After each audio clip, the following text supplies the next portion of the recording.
Hello, everybody. Welcome to Anime Church. I am your host, the Minister of Science and Technology, Richie Roberts. Praise Arceus. Long live Remeruism. I know I'm talking very softly. I like the idea. I think I'm gonna keep that of being the Minister of Science and Technology. I like that idea. Moon is over there getting on his Sunday best and catching up on stuff. He's not going to talk, and even if he did talk, you wouldn't hear him. I have him muted right now. He's catching up on a few more things, and yeah, see, you'll just see his green box, but you won't hear him. But he didn't say anything of import, so you don't need to worry about it. We've got a lot of topics we're discussing today, so I want you guys to sound off in the chat. Sound off, please. On these topics, you will find all of the links to the stories that we're covering in the description down below, and TinyURL is working this week. Also, I already went through and fixed the fixed the URL issues from last week's show, so I changed them to TinyURL, so now they're nowhere near as crazy as it was before. But yeah, we got a lot to talk about. Bunch of trailers dropped. Some really happy, surprising news for me. Tower of God Season 2. Hell yeah. Or what is actually Season 1 of the manhwa. It's getting ridiculous. Praise Arceus for its Sunday. A lot of praise Arceus going on in the chat. I really appreciate that. Let's keep it going.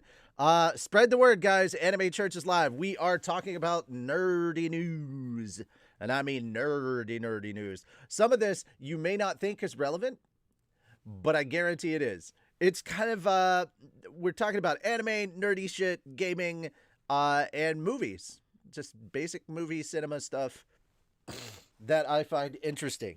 And hopefully you find it interesting too. Once again, I am your Minister of Science and Technologies, Richie Roberts. I think every religion from this moment forward should have a Minister of Science, just because it's needed. Because I feel like so much lately, it feels like religion and science are against each other, and I'm like, why can't we be friends? Why can't we be friends? All right, if you will pardon me for a moment, I'm going to get some water to drink. All right. So, there we are.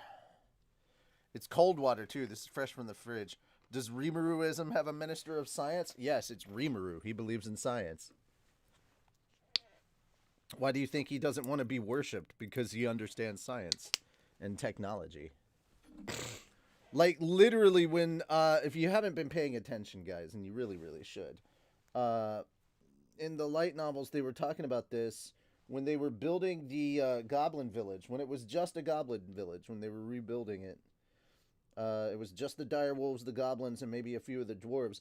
They literally, from the ground up on the foundation, they laid plumbing, pipe work. They laid some pipe, indeed. But they did some plumbing work. How did Toby's fucking hairs get in here? I have a cup full of water that now has Toby hair in it. I don't want that. By the way, guys, if you want me to feed Toby live on the stream, I will do that. However, it does require super chats. Being stingy with the Toby feeding. If you're going to make my dog fat, you got to pay for it. So, yes, I do have flavored water. But does his followers know what science is? Yeah, he explains it to them. He has a whole science division, but I won't talk any more about that. I mean, literally, he has a Minister of Science and Technologies. Fucking, literally, Vesta and Gabiru's job are scientists. Yes, Toby flavored water. That's very much what this is. I'll chip in for Toby feeding being fat fund. But there we go. Fenris, aren't you the same one that tried to make Toby fat yesterday? Funny how you say it's your dog when money's involved. That's also true. Oh dear. Oh dear. I did not. I forgot what that was. Oh my god. I love that it's Kirby music. I was like, where's the Kirby music coming from? And I realized that's the super chat donation thing. Alright. Cool. Toby, people are paying for you to be fat. Come here. Come here, Toby. You hungry? You ready to be fat? Yeah?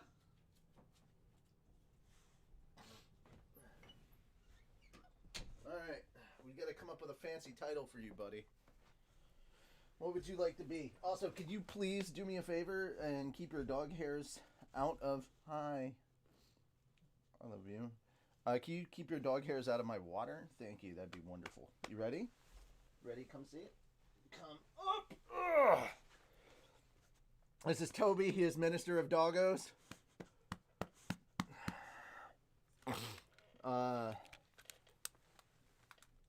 Cardinal of Canines. I was trying to think of a better other thing. I don't know one that starts with a B. Or brother, I guess. Brother of Best Boys. I guess that would be the best one. Minister of Doggos. I like the Cardinal of Canines the best. That's probably my favorite one. Cardinal of Canines. Bishop of... There you go. Bishop of Best Boys. There we go. Are you a Bishop of Best Boys? You a Bishop of Best Boys. Yes. You ready to get fed on camera? Yeah? Toby, the father of floof. No, the father of fur. Not floof. He didn't have a lot of floof. Not stay. Stay. I agree with Lord Toby. May the snackos rain from above. No, you gotta stay. You gotta... That's why you gotta stay, because your dumbass fell.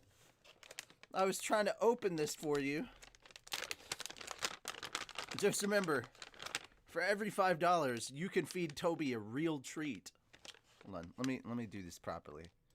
For every $5, you can feed this clearly starving pupper. Yeah, right. You can feed this clearly starving puppy another treat. Say thank you, Toby. Toby, look here. Say thank you. Close enough. All right. Archduke of Munchers. Deacon of Dog Farts. Not oversee it, Toby.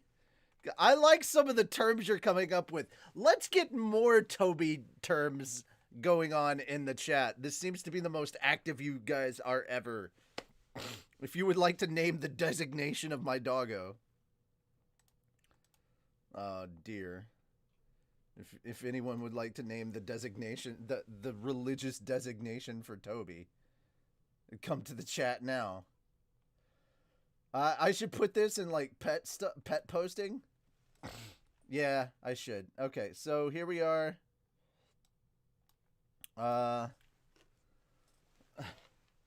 So.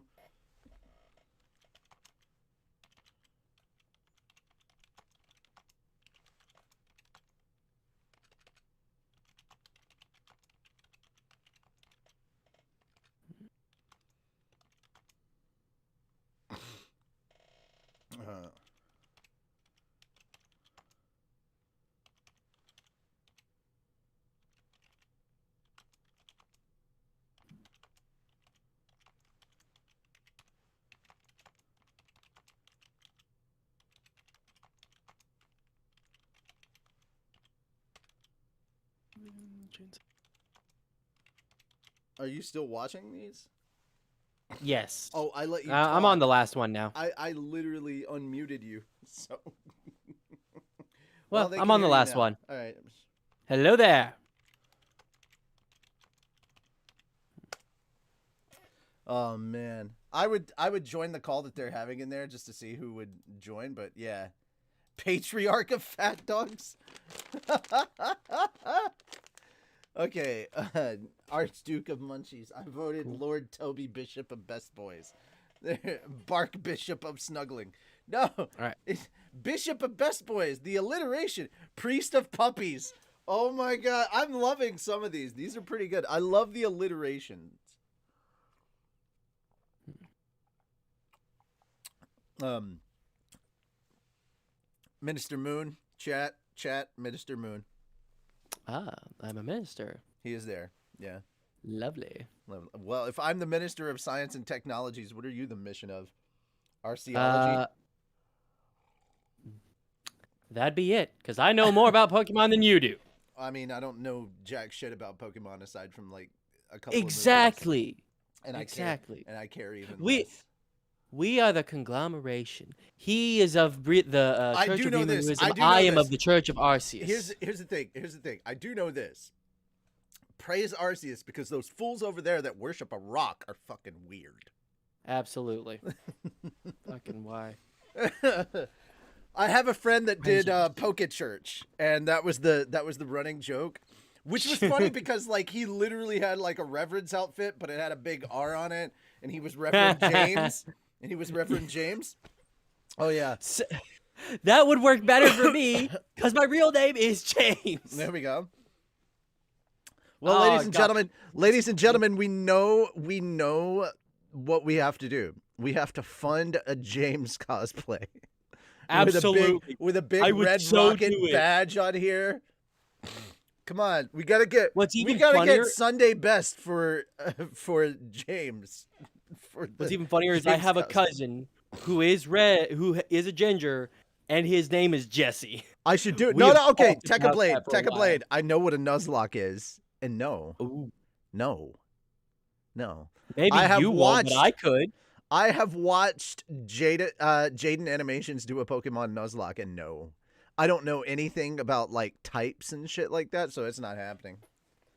Is there a way to play like Pokemon Red, Blue, and Yellow on PC? Emulators. Okay, I might do that. Like I can find if you're gonna make me do that, this is like the thing where people made me play fucking Alien Isolation, and then they had control over like the soundboard that had a bunch of the sounds from the actual game to actually fuck with me on. But they had to pay for it. So if you're gonna make me do it, there has to be some sort of incentive. Like, hey, we're gonna finally fund slime. By the way, if you guys didn't know, the reason Slime 9 is taking so long is because literally we have to go through it slowly because we don't have the budget for what we need to do. Yeah, that sounds about right. Best way to fix it, become a Patreon. If you want Slime 9 out sooner, become a patron. Yes. Yeah. Link to our Patreon down below if you didn't know. Minister of Munchies. I like this. Elder of Eldritch Beasts. Are you an Eldritch Beast, Toby? Right. Hey. I don't think he has enough tentacles for that. Come here. Are you an Eldritch Beast? Chaplain of Canines. Pope of Pups. Brian McAvery just subscribed. Thank you, Brian McAvery. It's too bad. I have streamed on Twitch for so long. I was like, my immediate response is, can we get some Nyantas in the chat? Because we have like the little Nyanta emote. Yeah. I want to use it. It's too bad we can't. There is. Can we add emote reactions in? So I think there is a way, but it has to be for so you know how they got the join the channel thing where you can pay so much to be a part of the specific channel? Oh, you gotta go through that channel. Membership stuff? Yeah, that. Okay. I think it has to go through that. Well, let me ask Tony. He knows more about the YouTubes than I do. On this side of things, the live streaming side of things. And I tried to find a news thing today, but I couldn't find one, so yeah. We have a lot to cover anyway, so it's all good. If you were going to submit news stuff, it needed to be like, it has to be done at least an hour and a half to 2 hours before the show. Yeah. So we got a lot to talk about. Need to ask you a question about YouTube stuff. Can you join the anime church call for a second? I have two questions for Tony. One is actually pertaining to YouTube, and the other is to define where the doggos sit in the hierarchy of fat dog doggos. Because they have a doggo, we have a doggo. I mean, Toby was here first, but that doesn't mean. But like, Tony's higher up on the ladder, the totem pole of. He is Right. the So higher dog does it of the fat dogs. So we have to distinguish that. Yes, Tony. Really quick question: Is it possible for us to have Nyanta stickers and emotes on YouTube with like membership stuff? Like, yes. How does that work? Okay, because we just got another subscriber while we were streaming, and my immediate thing is because we have Nyanta emotes on Twitch that everybody can use. Is get some Nyantas in the chat? But yeah. Well, the only way to do that is the way I understand it is it has to be for memberships, which is paid.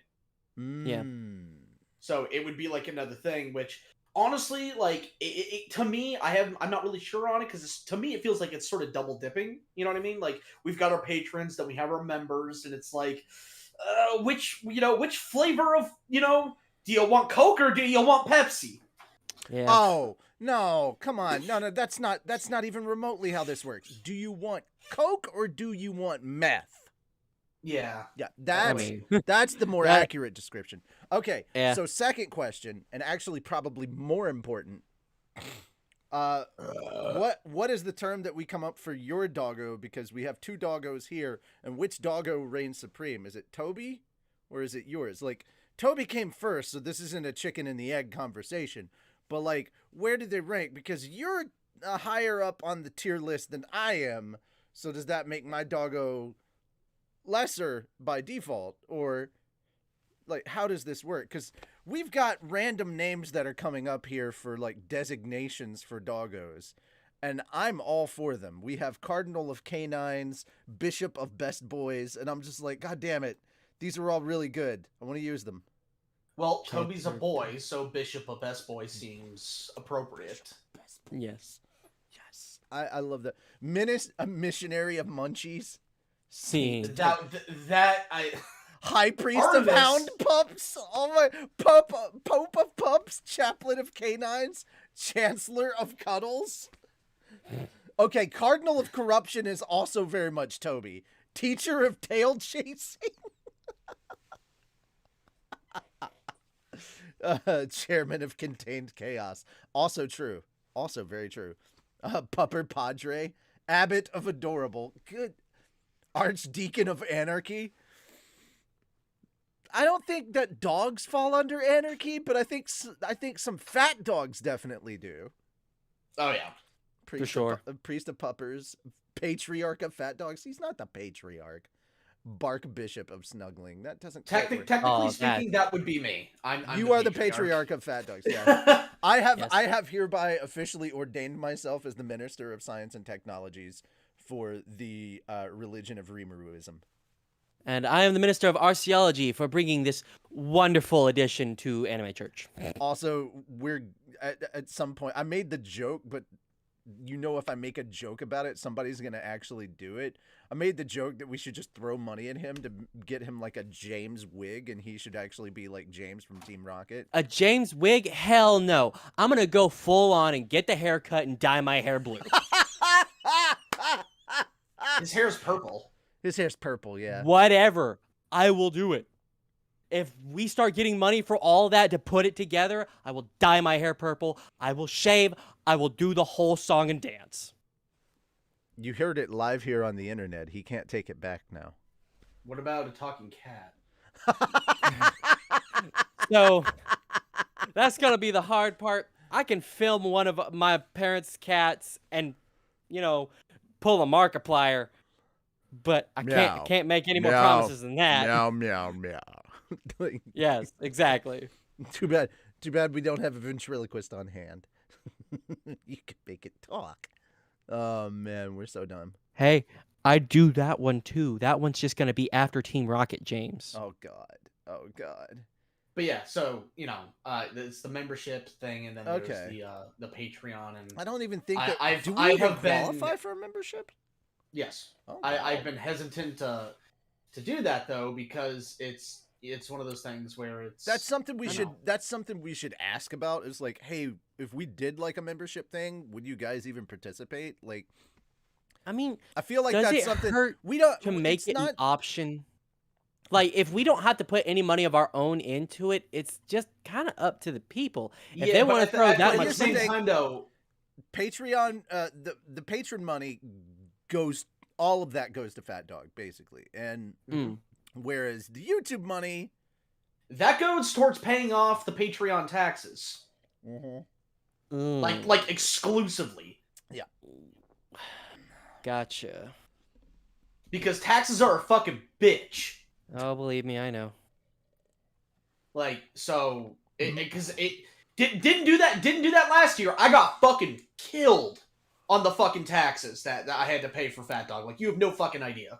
I'm not giving exact figures, but it was in the four figures. Let's not go into this. Yeah. Oh my dude, it was awful. Okay. Like, oh.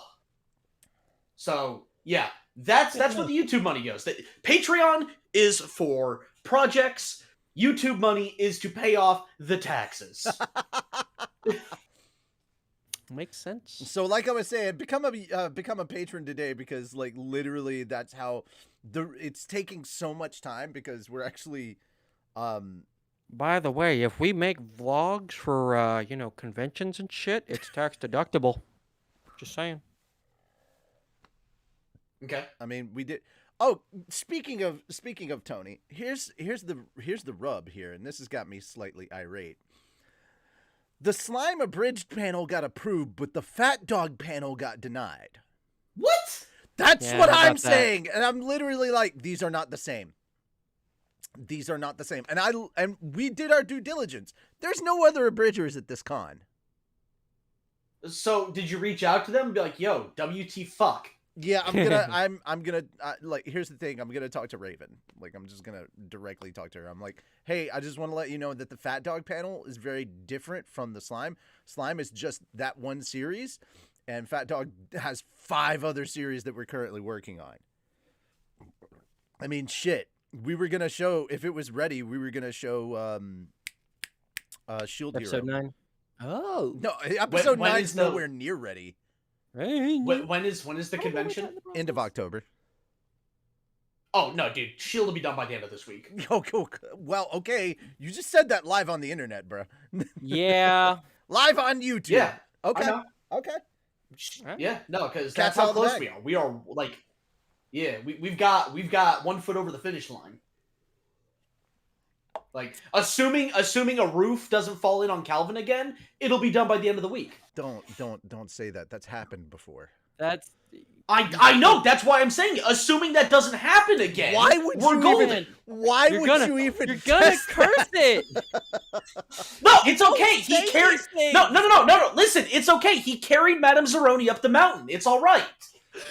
I hope so. I mean, we know or he'll else survive. he will be cursed forever and eternity. Even if his roof caves again, we know he will survive. He carries all of Fat Dog. His shoulders are good. His shoulders are strong. He better be singing. That's the important part. That was part of it. Look, I watched the movie religiously, okay? As much as I play this game. I get. All right. Hell yeah! Oh, you're gonna like this, Tony. It's something at the end of Anime Church that we're gonna discuss today. But you're gonna kind of like this and be like, huh? Nintendo did that? So in Japan, in the prefecture that Nintendo is in, they put voted down a law that would have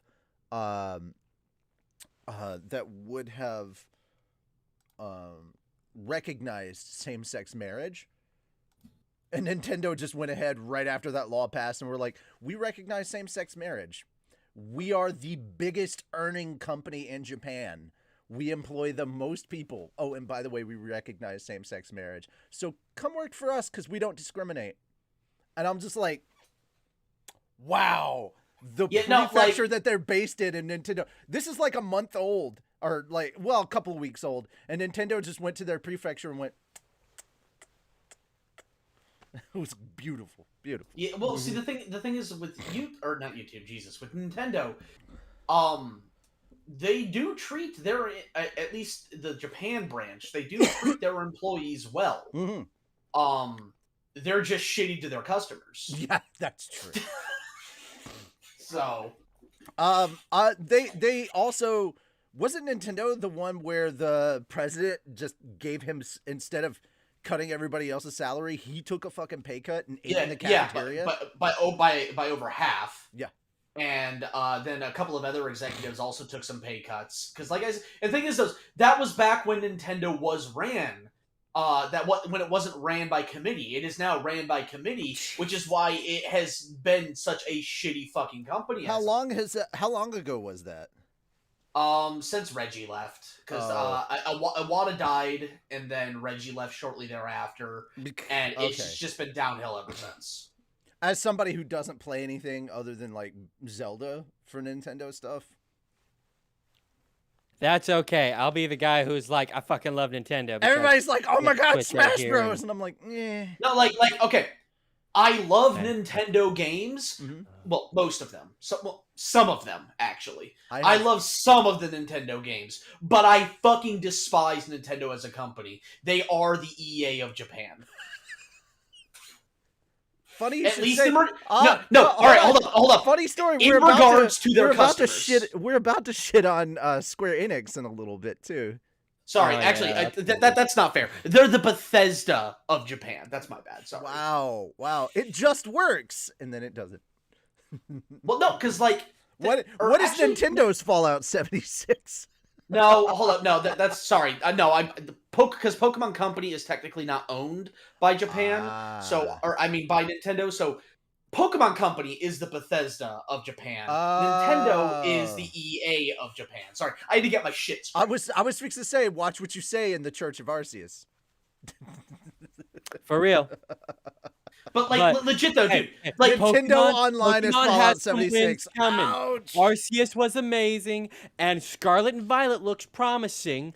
I'm very hopeful, and I hope those hopes do not get crushed. So all right, like so hold on, Tony. I have two gripes with Scarlet and Violet, just two, which is actually surprisingly small. First and foremost, why the fuck does the old one have wheels coming out of its fucking chest if it's gonna run on all four?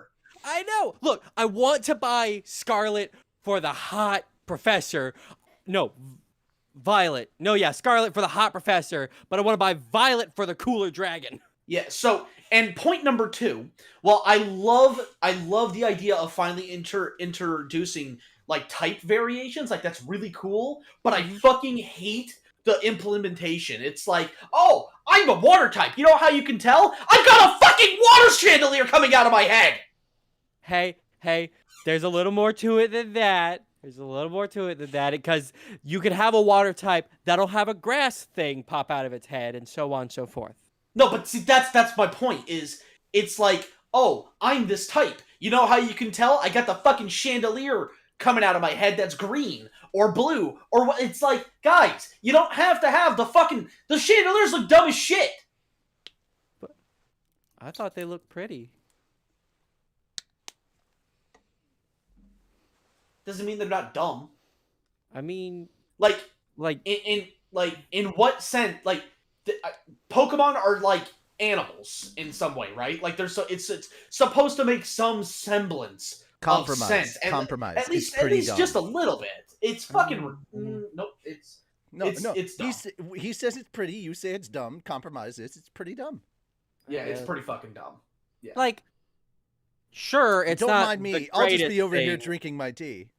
Yeah, piss off. But sure, it's not the greatest thing ever. It's no Mega Evolution, which, for fuck's sake, bring that back and give more Pokemon Mega Evolutions. But still, and the guys in also... chat, please weigh in on this. I am curious to hear what you think as a non-Pokemon person. Like, I have no dog in this fight. Literally, my only thing that is involved with Pokemon is basically praise Arceus. Those people that worship a rock are morons. That's where I fall in this. Now we're talking about animals with chandeliers of rainbow colors on their heads, and I'm just like, see, this is why I don't play. This is...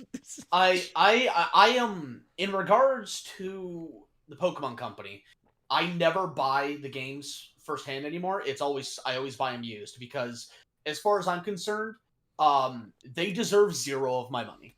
because they have innovated nothing. They have coasted every single year because they know people will buy the game regardless. The graphics, while are a step up, are unacceptable given the current grade of graphics that we can get on the Switch. Like, it's disgusting. They need to their optimization. I have seen better optimization from 1.0 Final Fantasy 14. So, I want to give a little bit of room for that. Like, I am with you. Don't get me wrong. I'm fucking with you. Because Pokemon, the Diamond and Pearl remakes should have been a bit more. I wish they didn't go back to the chibi style for them. As nostalgic as that was, why regress like that? You didn't do that for the Heart Gold, or for the Gold and Silver remakes. Or, well, Pikachu, Eevee, whatever. But still. But they also come out with a Pokemon game every year, or sometimes 2 in a year. Yeah, they need to stop. Yes, they do. Please take as much time as you need on these games. I mean, like, here's the thing. They're trying... Guys, they're trying to beat money out of those poor animals, which is kind of the point of the game, if you really think about it. So, before we go down this rabbit hole to the point that we can never return, I'm going to put a pause on Mighty Morphin Michael Vick, the game. And, and I'm going to quickly ask Tony, didn't you watch Tower of God back in the day? Like, No. It came out 2 years ago. You never saw Tower of God? No. It was the only Crunchyroll original that was actually good. I didn't have Crunchyroll at the time. It's a short series. I think it's only like 12 episodes or so, but it's really fucking good. Basically, you're gonna love a lot of the characters that you meet in there, and they're gonna, like, even if you don't start off liking them, you're gonna be like, all right, I'm cool with that character partway through. But that person that you're like, I don't know, she's kind of sketchy, pretty sure she's a bitch the whole way through. And like, definitely confirmed by the end, right? It got a lot of praise. As much as everybody was talking about King of High School, it was basically like the Crunchyroll webtoons kind of thing that they did together when they partnered up. They did 3 series. You mean God of High School? Yeah, God of High School. They did. Did I say King of High School? Yes. I'm so sorry. God of High School. What was it? Noblesse?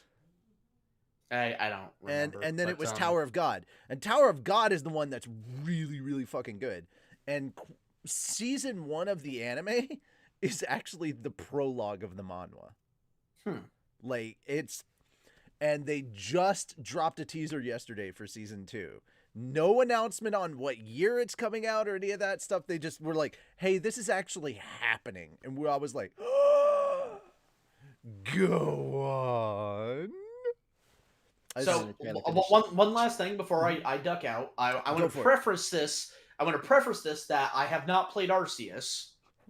Having said that, the last good Pokemon game. I would say heathen, but I mean, the last good Pokemon that's game. My job, you heathen. The last good Pokemon game, with the possible exception of Arceus, given that I have not played it.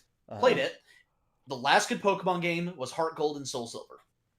Isn't Arceus... not sorry. Is Arceus one of the newer ones? Isn't that like the... Yeah, okay. So it's technically the newest. This is like the most recent. Scarlet and Violet. I think it's the one that I was actually watching, where you're actually having to roam through the world and catch them and stuff like that. This is like Breath of the Wild, but Pokemon. I watched somebody stream that. Yeah, it kind of looked like Breath of the Wild, but like for Pokemon. Yeah. And so I watched somebody stream that, and I was like, I think I might actually for once be interested in a fucking Pokemon game. Yeah, like I said, with the possible exception of that game, since I have not played it, nor have I really watched any streams of it. The last good games were Heart Gold and Soul Silver. There was no, I didn't see any story stuff. It was basically watching somebody roam around and do stuff. They were kind of free roaming and stuff. So no. Anyway, I gotta get back to my other call. No, go for it. Good. All right, I'll talk to you guys later. Right, bye. And subscribe to the Patreon. Absolutely. We can. Oh, we're gonna constantly push that. The second episode of my Mushoku Tensei reactions is up on the Patreon. Yeah, so if you want to go see that, go watch. Even if you're a dollar store patron, you can watch it. I just like And calling them dollar store patrons. Even it's though a really fun one because for like this and I think the next 3 episodes I'm gonna have to do, you can't hear Richie at all. So I had to go in and make fucking not during subtitles. the actual anime viewing, but like our Yeah, pre and for the post discussion, because he was still figuring out OBS at the time, and then I think it was after episode 7 we just kind of paused for like 2 hours.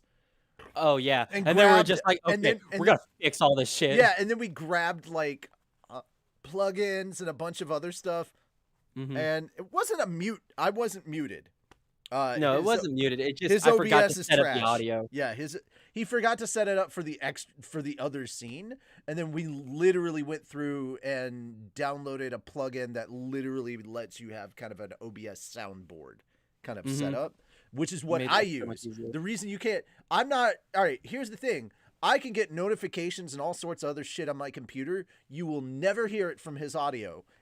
His audio, the 3 audio things that I have on here, my mic, Discord audio, and iTunes. So for the intro, I have iTunes music playing, and that's literally it. You will never hear any other notifications or any other kind of stuff that's going on my computer. That's how I have my stream set up, and I forgot that was a plugin. I was like, wait, why don't you have this? Why don't you have that? And we went through a bunch of stuff and figured out, or rather, I refigured out what my setup, how I did my setup, because I just had it for so long, I forgot everything else. Yeah, it is what it is. You know what we should actually do? We should get started. We should do the news. I guess we could. It's I been mean, 48 minutes and we haven't started. but we also haven't had a good long talk about Arceus and why he's our. I tell you Lord what. and creator. If you would like to donate to the Richie Do Not Be a Heathen Fund, you can do that. If you want to purchase Pokemon Arceus for me, I will stream it on Twitch. Ooh. If you want to do that. I will take a donation for that. To stop Richie from being a heathen fund. I don't know. Yes. Where's the donation? And he will link? enjoy Do I this have game. a donation link in this bitch? I don't know if I do. Is it down in the description? I don't think it is. Oh. There's not a donation link in the description. But I mean, we're not really taking donations at the time. Okay. I'll figure something out. Give me a second. I mean, they could put super chats, or well, I guess that goes through the YouTube. That does go through the YouTube thing. I'll figure something out, guys. I'll figure something out. You know what? Yeah. I'll do it through the Twitch donation thing. Give me a second. I'll find the freaking Twitch donation link. And I've had the time of my life. And I'm known you. Boom, boom, boom, boom, boom, boom, boom. Oh, there's a button for the light novel channel. Oh, by the way, need to plug that really quickly. Guys, if you haven't checked it out, Fat Dog Light Novels. It's another YouTube channel. Yep. We have another YouTube channel called Fat Dog Light Novels. If you have not checked it out, please go check it out. Really, really, really would appreciate it if you did. Especially the slime light novel readings, because the last couple episodes have been pretty damn funny. Have been pretty funny and a lot of fun because we've been going through full-on chapters. We're 2 chapters into Volume 7, which is the first volume past the actual anime. So if you want to know what happens once the anime has ended, where they left off in the anime, well, we're there. We're reading it. So come by, check it out. It's a good time. But we're not past where the manga is. The manga's like actually at the beginning of Volume 8. So we're like a few chapters away from catching up to the manga. Guys, remember the manga is actually monthly. So us catching up is not going to take that long. How not to be a Dave. Those are, okay, microtrans. Donations for Daves. There we go. Let's see. I'm going to go through edit panels. Donations for Daves. Okay, I think. And also, if ever we get Sonic on here, we have to introduce everyone to Palpy from the Valley. Yes, Palpy from the Valley. If you have not seen, let me tell you, if you have not seen it, Oh goodness, that did not copy, and that's sad. Oh no. No, it did not copy. Oh, no. Oh, Control C, no. you have failed me. I did press Control C, and it did very much fail me. All right. Donations for Dave. Let me. Don't be such a Dave. Yeah, don't be such a Dave. So we can do that, or we can just do dashboard. Continue to Twitch. I don't know. I'm trying to figure some stuff out.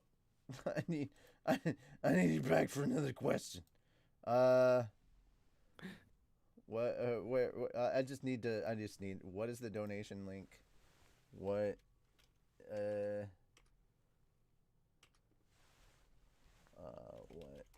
the Well, while he's figuring that out, where to even begin? Okay.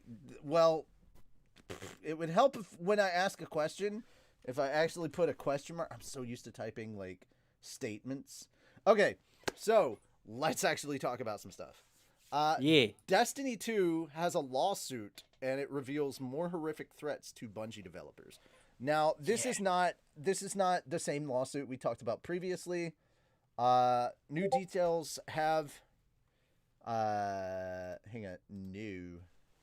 It's not. It's not. Okay. Let's see. New details have been revealed regarding the lawsuit filed by Bungie against the Destiny 2 player who is threatening the studio's employees. Back in June, Bungie filed a multi-million-dollar suit against Twitch streamer Luca Leone, also known as Miffy's World, for cheating, reselling Destiny 2 assets, and threatening Bungie employees. Some of the repeated threats involved mentions of burning down the studio's office, telling employees to keep your doors locked via their Twitter alias Inkcell. 2 months later, it has now been revealed in a ruling issued in June by the Superior Court Justice of Ontario, Canada, that the threats were much worse than originally reported. The ruling included surmise that the attacks began earlier in June after Bungie tweeted a Destiny 2 ad featuring Twitch streamer Amaze.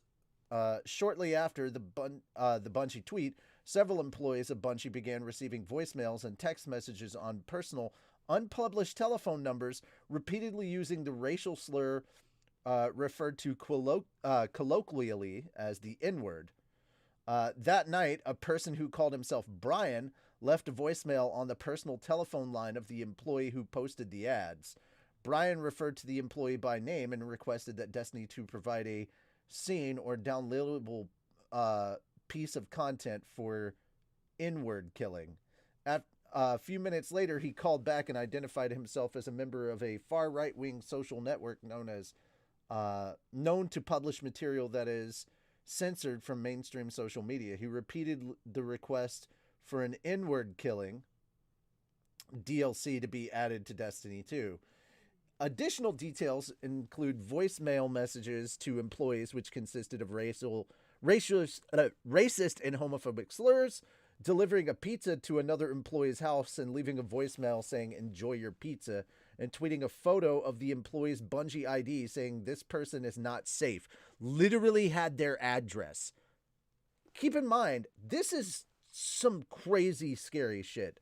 Judge Myers also acknowledged the player's Twitter username was similar to the word incel and noted its relation to a violent misogynist ideology, which makes the threats more frightening. The ruling was issued in June but wasn't released until a month later due to the serious nature of the allegations of danger. Community manager DMG recently said on Reddit that Bungie has reduced public interactions with Destiny 2 fans due to the real threats towards our people and our studio. Literally, Bungie had been up to this point one of the most active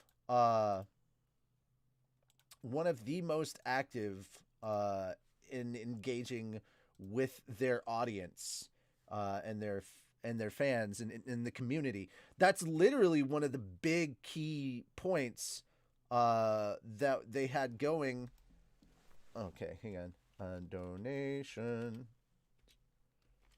Okay, cool. One of the big key points that they had been talking about when they initially created Destiny was they were talking about how they wanted to make a community based around this game. And I gotta admit, as somebody who plays Destiny, they did that.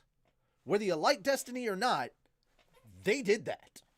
Mm-hmm. And just hearing about this, it's like, what the heck is going on? So we're going to be talking about multiple lawsuits today. It is something that is relevant to some of the nerdy news. But yeah, this is just over the line, in my opinion. But I want you guys to sound off, of course, in the chat. And, of course, if you're watching this later, sound off in the comments. Let us know what you guys think about this. But first and foremost, Moon, I want to hear your thoughts and opinions on this, because I kind of already had mine, but this is not acceptable. This is just awful. There's no reason for anyone to attack anyone else in this way. Like, if you have a problem with anything, a company, anyone like that, you don't get your way with threats. This is just the stupidest thing ever, and I don't want to get makes me lose that much more hope in humanity. I don't want to get I don't want to get too much into politics, but there's not. But over the last like 7 years or so, 6-7 years, this kind of thought process, this kind of mentality has gotten emboldened by certain people of a political persuasion that held different forms of office. I'm not just going to put it on one person's shoulders, although that person was probably the most public. And we don't talk about the Cheeto. We don't really talk about the human Cheeto here. But definitely, I feel like this kind of person with this mentality, they felt emboldened, whereas before it felt like we were slowly getting rid of that mentality, and then it got re-emboldened, reinvigorated. There was a spark and it lit a fire under these people, so they feel like they can more openly and publicly do this kind of stuff. That's why I feel like we've been hearing more and more and more about these types of things. And it's like, do we really is there really a place in society for people like this? I think that the best thing that can happen, and I'm not advocating for murder, I'm just saying that I wouldn't cry if they died. That's all I'm saying. I'm not advocating for anybody to go kill them. I'm not saying anything like that. I want to go ahead and get this straight. There is no threats here. I'm just not going to shed any tears upon their eventual demise. Because here's the simple fact. We all die. It's going to happen to everybody. Deal with it. I'm just saying I'm not going to shed a tear about that person's. However, clearly this person needs help. People like this need proper help and counseling. I think the first thing that needs to be taught to these people that are, because here's the biggest thing. These are the type of people that scream about being the alpha. Yeah. And we're not wolves. We're not pack animals. We're social creatures, but we don't work in packs. We don't operate the same way as wolves or gorillas, things that require an alpha. We aren't that kind of a creature. We've grown beyond that from a societal standpoint and a communicative standpoint. So when you're saying that you're the alpha, you're not acknowledging yourself as human. You're trying to put yourself back on the animalistic side of things. Neanderthal, I guess you could say, because that was the part of humanity that probably still had alphas. and that's because they were in very close communities, like close, small, like maybe 10 people max kind of things. And I think we've grown past that. So at this point, as social creatures, we don't require alphas or betas or sigmas. That's just not how it works. Now there's hierarchical structures because we need organization for certain activities. And not all. I want to be clear on that. We don't need them for all.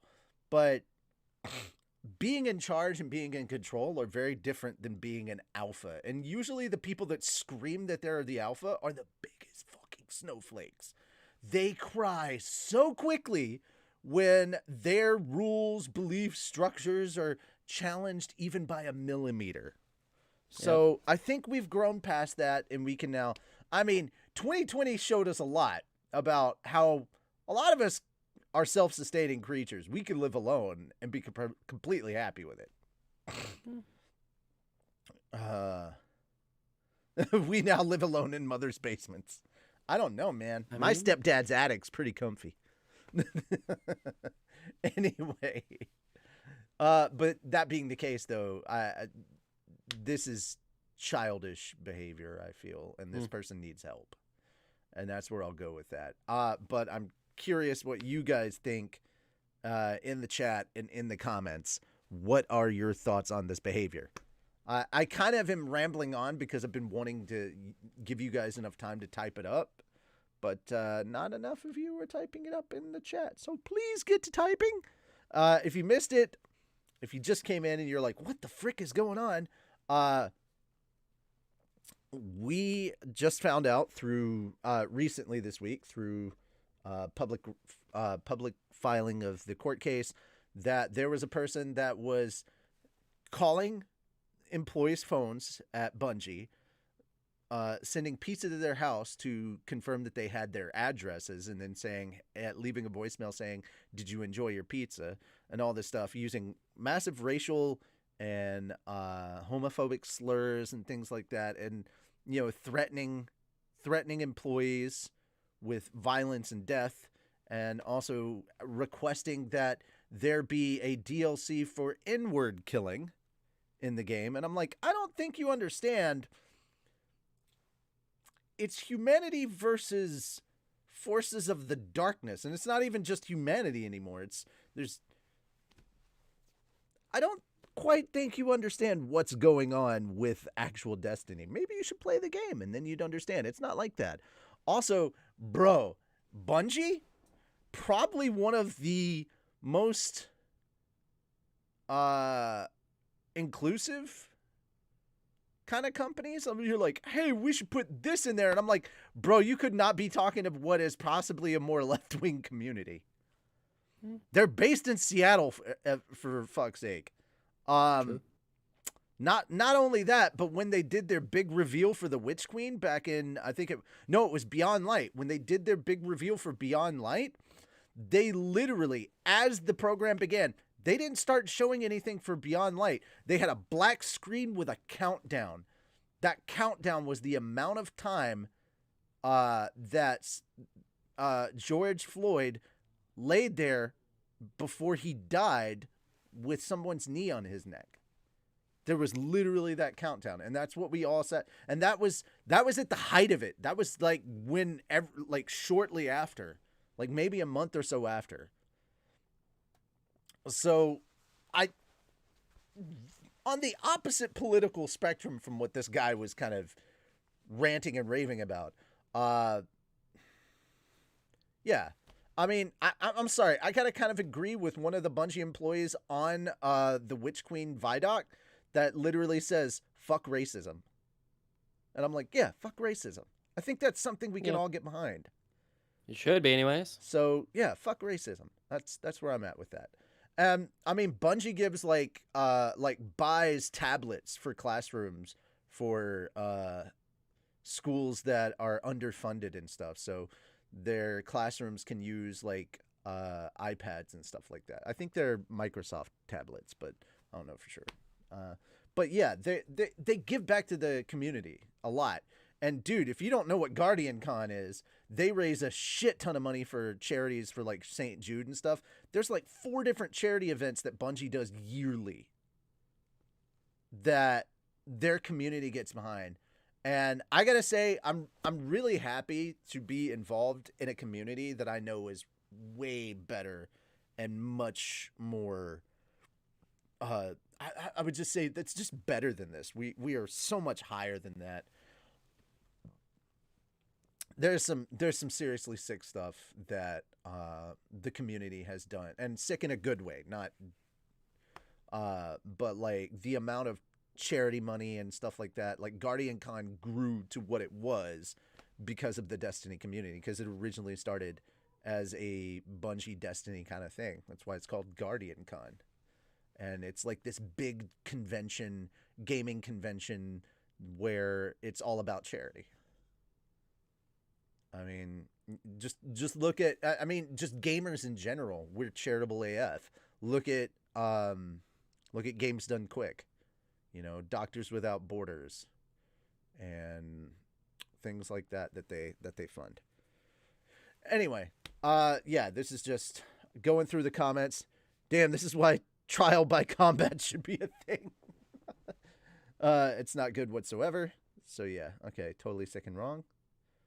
Yeah, Bungie is located in Seattle. Their headquarters is in Seattle. They doubled the size of their space. Like, they had to build out and grow the area because they're also supposedly working on and launching a new thing, a new game after Destiny, but also they're expanding. They want to expand the scope of Destiny. They want to put out different mediums for Destiny besides just the video game. So they may be expanding to like a series or a movie or like comics.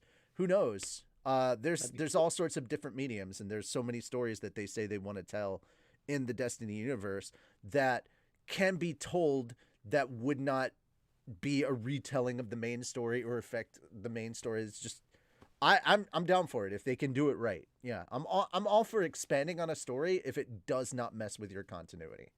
You're just here to pray for your Lord and Savior anime thighs. Well, there you go, Waxy Scroll. By the way, guys, if you don't know, Toby, come here. Come here, Bishop of Best Boys.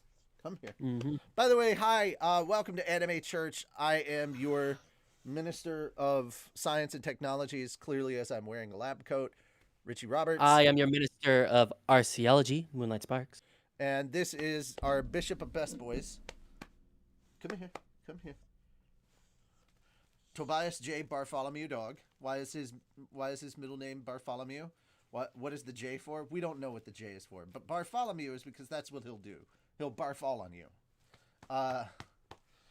And if you would like, for just a $5 super chat, you can help feed this poor boy a snacko. Doesn't he need a snacko? I mean, if you want to convert me from being a Pokemon heathen and force me to play and stream Pokemon Arceus, he needs to play it. I will do it, and if that money is raised, what is it, like a $60 game? I believe so. I think this is actually the first Pokemon game that was 60. If it is raised, he will get 6 snackos. No. 60. No, that would be 12 snackos. Ah, yes. You will get 12 snacks. So if you would like to make my dog fat, that's a way to do it. Fatter. No, fat. I literally just got him slim. Walking him 2 miles a day. He's back to being slim. Like, it's not like he doesn't get spoiled when we take him out and other people see him. But yes, true. Pastor of fat, deacon of devotion. Oh boy. Sword and Shield were 60 on release, said Fenris. Fat Dog's Studio. Yeah, it's a Fat Dog Studio. If you'd like to make like a legit non-lying pupper out of him, we will do it. Okay, on to second topic, and this is literally me bitching. Have you been watching season 2 of Devil is a Part-Timer? I didn't even know it was fucking out yet. Shit. Yeah, 5 episodes. I know what I'm doing after this. I think there's Let's see. The dub for season 1 is out on Crunchyroll, which is fun. Yay. Yeah, 4 episodes have come out. Episode 4 was the worst. The animation style is very different. I'm pretty sure it's a different company doing it. The animation has been fucking atrocious for this series. The story, the characters, the acting, everything else about this show is fucking amazing. So if something like, if you've got like 5-star quality everything else and then the animation is like subpar, then it makes it even worse. Like, it stands out more. I watch subs, which means my eyes are on the subtitles a lot more. So if I'm noticing how bad the animation is, you know you done fucked up. Because I'm usually too busy reading to really pay attention to what's mainly going on. But, okay, $10 through Super Chat. Thanks for the microtransaction, Dave. Yep. So is that literally, okay, so feeding a fat doggo. Or trying to make a doggo more fat. Toby, would you like 2 treats? Come here. People are paying for you to eat. Hold on. I watched the dub of. There we go.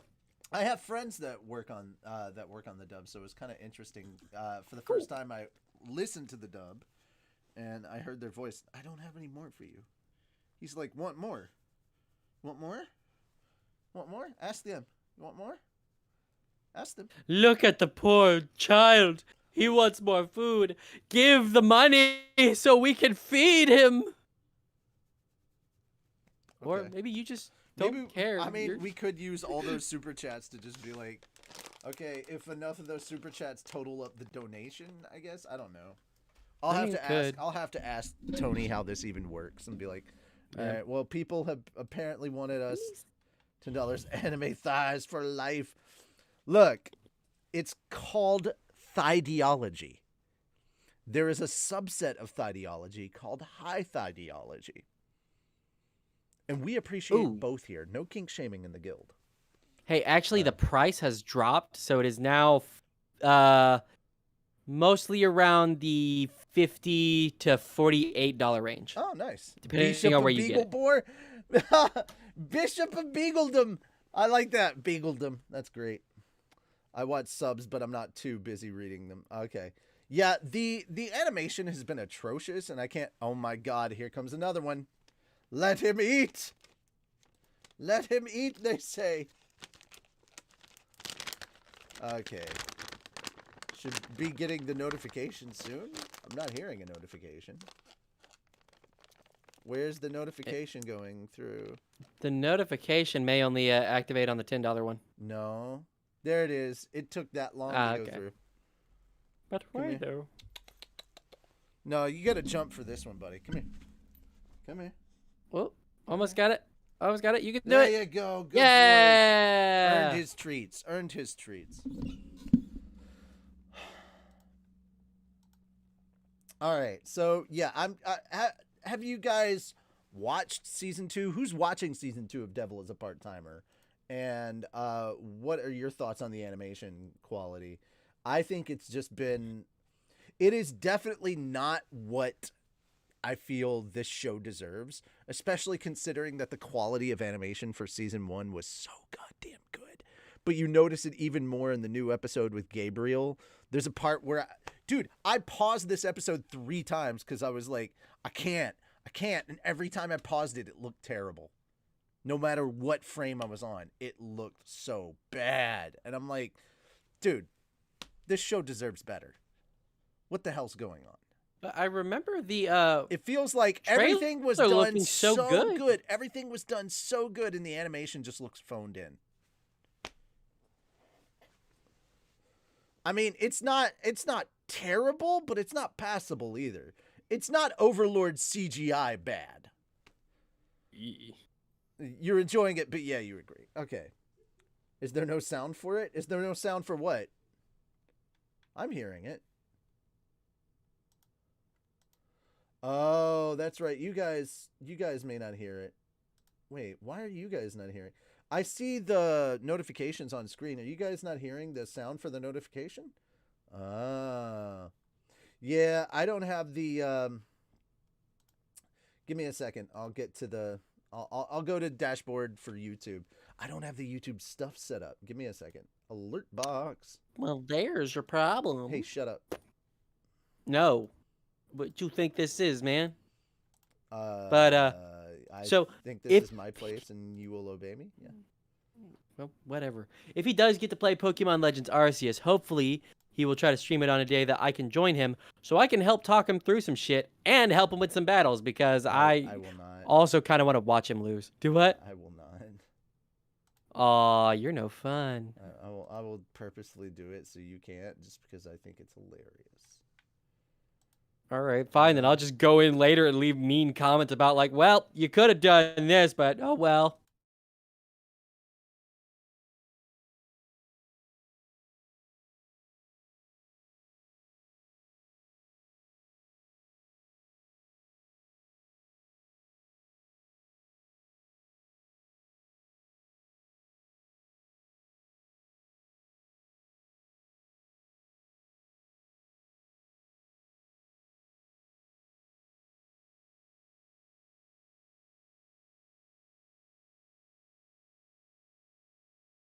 I know it looks weird, and it is weird. And I will delete that. Yes, I'll remove that. All right, so it should be added. Hopefully, if all goes well, you guys will see this. There. And there we are. Good. Should have been added by now. So now you should hear the sound when it happens. That should be it. All right, cool. That having been said, whew. Are we over already? Nah, we're not. We're not. Nah, we're still going. We're just fixing it. No. We're just kind of wrapping up the second story. That wasn't We've the got end one. of the stream. That wasn't the end of the stream. I just clicked over on a thing to fix something, and yeah. God, we still got 8 more stories to get through. Yeah, we got a lot. All right, so let me know what you guys thought of. What do you guys think of the animation for season 2 of Devil is a Part-Timer? I'm really interested to know. Let us know in the comments if you're watching later and live in the chat. I'm curious to see what you guys think, but we will move on to our next topic. Speaking of which, what is our next topic? Oh boy. Crunchyroll and Right Stuff. Okay, no, it's not just Crunchyroll. Is Sony just going to own everything now? I mean, all right, so Right Stuff has just joined. I love that they made this announcement. I saw this on Twitter and I was like, where is this? So Right Stuff has officially joined the quote-unquote Crunchyroll family. So shortly after buying Funimation, they now own the Right Stuff. Right Stuff and Crunchyroll are now joined together. Right Stuff is joining Crunchyroll. What does this mean? Is Right Stuff shutting down? Like chocolate and peanut butter. Right Stuff and Crunchyroll will be even better together. Right Stuff will remain open and ready to serve you with the best anime, manga, figures, and more. There should be no changes to any of the orders. Branding changes have not been determined at this time, but there's no need to update any bookmarks because Right Stuff's website has not changed. Their address has not changed. None of that stuff. Will the Right Stuff catalog be available to purchase on Crunchyroll? Not immediately, but stay tuned, is what they're saying. Just getting some basic stuff out of the way. Just basic Q&A stuff. Will Right Stuff sell only Crunchyroll products? Right Stuff will continue to provide the same wide variety of products they've been offering for 35 years. I didn't even know they were that old. With the exception of erotica products. Got to go somewhere else to find those, apparently. I was like, apparently they don't believe in hentai. I have a pre-order on Right Stuff. Will it be fulfilled? Yes! I'm a Got Anime member. Will my membership change in some way? Your membership will continue to provide the same benefits, but with the combined organization, we are looking to expand all of our loyalty offerings. So you might get discounts on stuff that Crunchyroll has now. Will Root, Sezzle, and PayPal still be available on my order? All of these options will remain on the Right Stuff store. If you are buying erotica items, or Arrow Anime store may have their own offerings. Will Right Stuff return policy change? No changes. Can I return Crunchyroll shop items to Right Stuff? Can I return Right Stuff purchases to Crunchyroll? Right Stuff and Crunchyroll stores will continue to operate separately for the moment, and any returns should be made to the store where the item was purchased. Can I buy Right Stuff items with my Crunchyroll gift card? And can I use Right Stuff gift certificate on Crunchyroll? Right Stuff and Crunchyroll stores will continue to operate separately for the moment, so gift cards will only be honored by the store where the gift card was purchased. If you have a Right Stuff gift card, it's waiting for you to put it to work. Will Crunchyroll subscribers get any discount on Right Stuff? Not yet, but we are designing lots of new Crunchyroll subscriber benefits that will include Right Stuff. Be sure to sign up for our newsletter for the latest updates. That is their basic Q&A. Here's the thing. Sony owns Crunchyroll. Sony owns Funimation. Now, apparently, Sony owns Right Stuff. How much is too much? How much of the anime market do they have to have? Oh, yeah, Sony also owns Aniplex. How is this my first time hearing about this store? Right Stuff? You didn't know about that? I didn't. Oh. I also did not know there was more Girls und Panzer. And I kind of want that in my life now. I need the second and third parts. Right? Oh my god. Microsoft owns the gaming market. Sony owns the anime market. Funimation literally tried to destroy interspecies reviewers. Right Stuff was the one that finally bring it here legally. Funimation did not try to destroy interspecies reviewers. That's not how that went. They just realized partway through, they were like, oh shit, this is what we're not working on that. They backpedaled on interspecies reviewers. They didn't try to actively destroy it. They can't legally do that. They would have gotten in so much trouble. Oh no. No. My wallet's gonna explode from that manga. Here's the thing, guys. Interspecies reviewers is trash. I don't understand why everybody's like, all up in arms about it because censorship. And it's like, it's not even a good erotic anime. It's not even a good ecchi anime. There's so much better. You're like, oh my God, all this arrow. And I'm like, motherfucker, you do realize that Funimation is the company that still has and continues to have available High School DxD. With that being in mind, though, why? You're like, blasphemy, heresy. I'm sorry, Spider. You're wrong. Interspecies reviewers isn't even that good. I wouldn't even put it in B tier category. It's C tier at best. Interspecies reviewers is just meh. It's mid content. Interspecies reviewers is mid content. You're like, oh, Funimation is all Stop labeling it all on Funimation. Everybody's full of fucking hypocrisy. It's just how it is. Funimation is just the one with the spotlight. Man, interspecies reviewers is not about being good. It's literally about being trash. Yeah, it's all all about trash. And you know what? I love this trash. Here's the thing. If it wasn't for Funimation realizing their mistake and trying to pull it oopsie and you guys wouldn't have given two fucks about that show. I don't hear anybody talking for all of your, I love all this ecchi shit. Dude, I don't hear a single one of you motherfuckers talking about redo of Healer. That was garbage. That was straight up garbage too. 100%. Redo of Healer and interspecies reviewers, the same fucking thing. You're like, oh my God, we're such people of culture. No, you're not. Shut the fuck up. Give me rights to dub interspecies reviewers. There you go. Cody said he'll do it. There you go. That would be great. But I don't remember anyone complaining about what happened with Redo of a Healer. Dude, it was. Here's the thing. If it wasn't for the quote-unquote controversy around it, no one would have given a fuck about interspecies reviewers. It wasn't that good of a show, and it never was supposed to be. It's only A tier if you like the species that they review. My Moon Man. You mean all of them? Yeah. Jesus. Yeah. Don't make me put on my Jesus costume. I will. Can we go back? Fucking. I'll dress up as one too, and then we can have Jesus fucking Christ. That'd be great. Oh shit. Oh man, guys.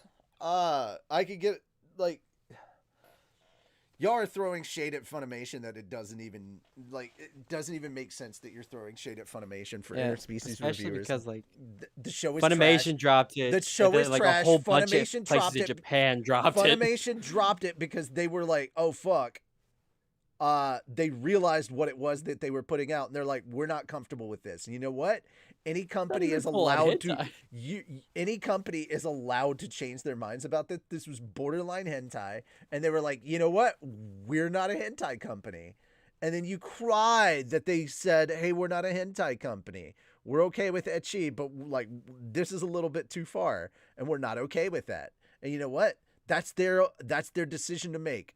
They changed their minds. They're allowed to do that. And again, as Moon said, they aren't even the only company that did that. There was a lot of Japanese companies that dropped it because they were like, we're not comfortable with this.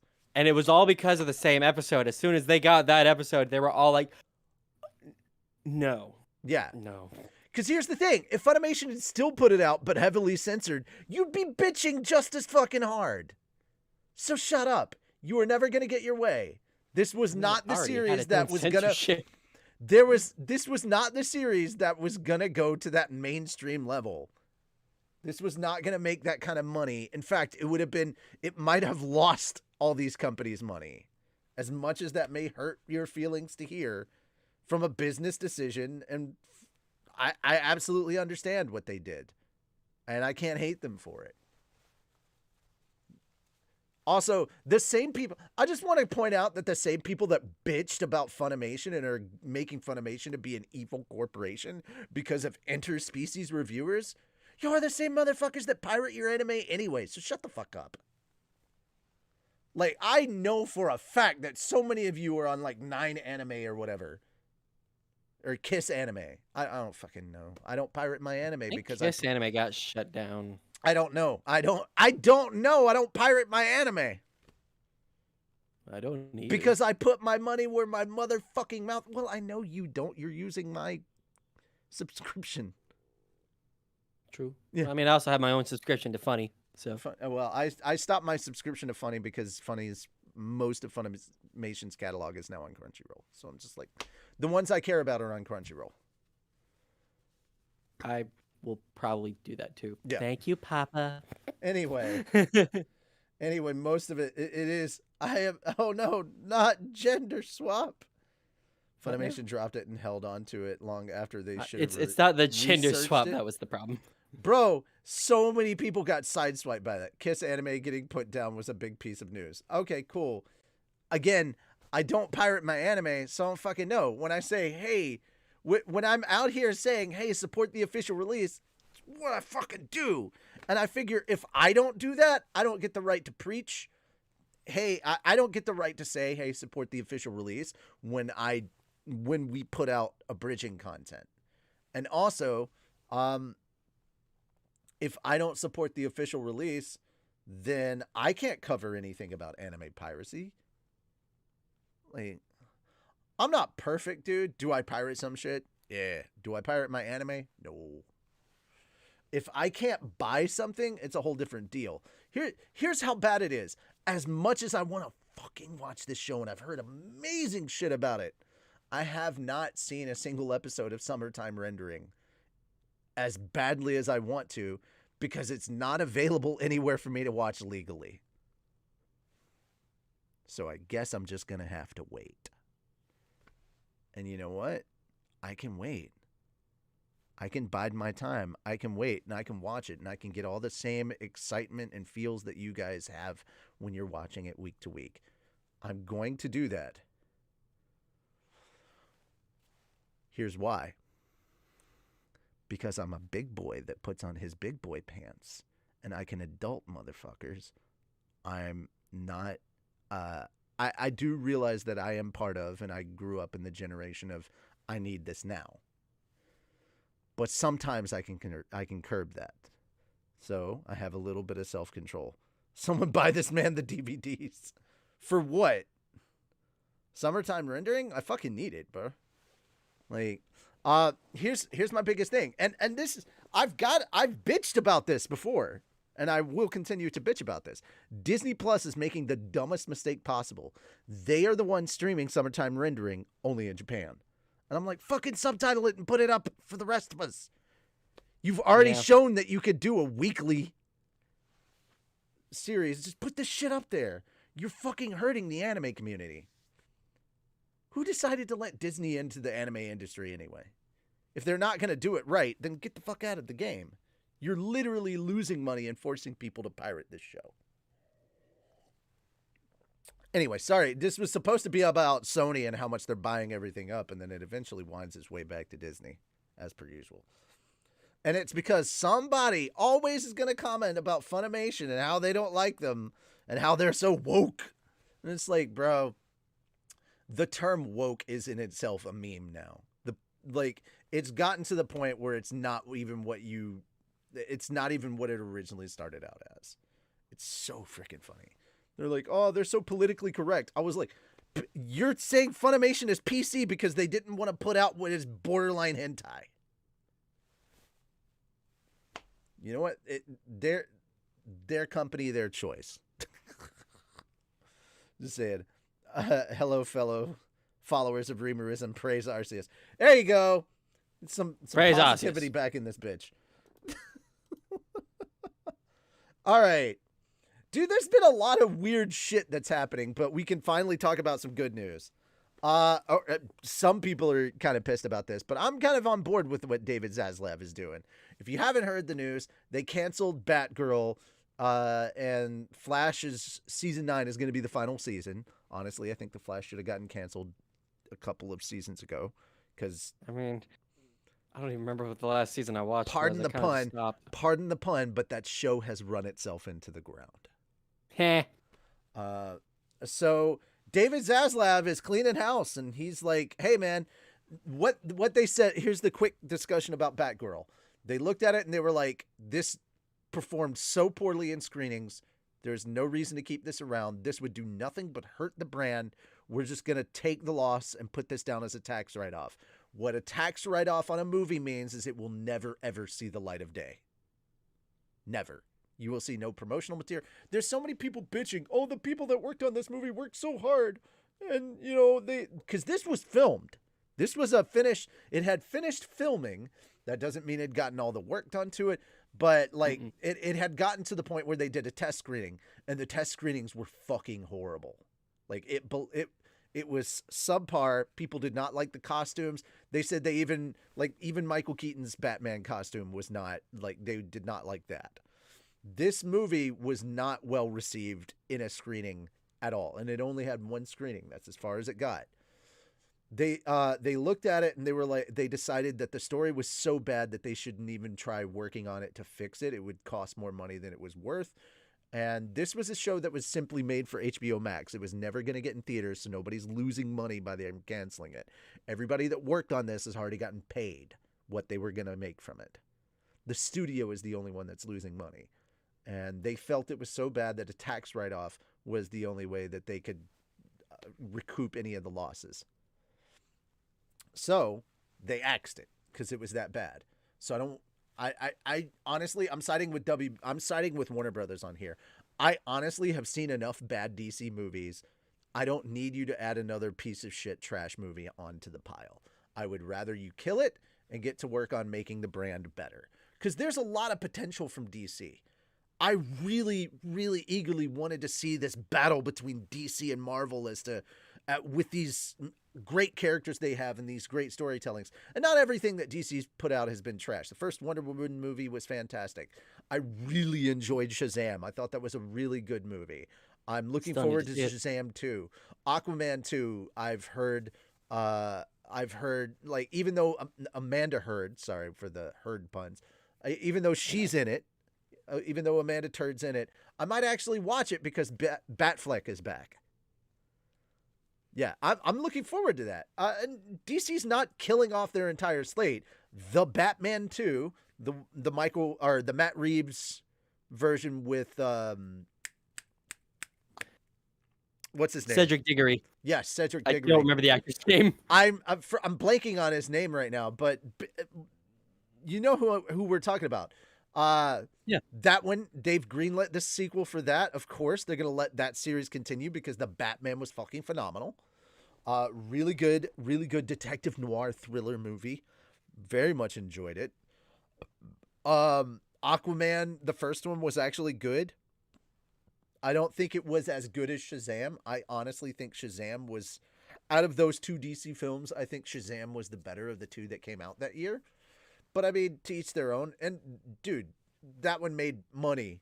But I mean, there's a lot of good DC projects that are coming up. And even though I think this is a kind of a negative because Ezra Miller and all the shit that he's been up to, they're still going ahead with The Flash because the screenings and everything that have been coming out, the movie, the buzz is that the movie is actually really good. The story is really good. Everything's really good.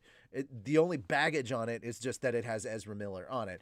And now there's been no official confirmation from this, but if you think Warner Brothers and Zaslav going around and cleaning house, if you think that Ezra Miller is still the Flash, you are delusional. They have fired that man.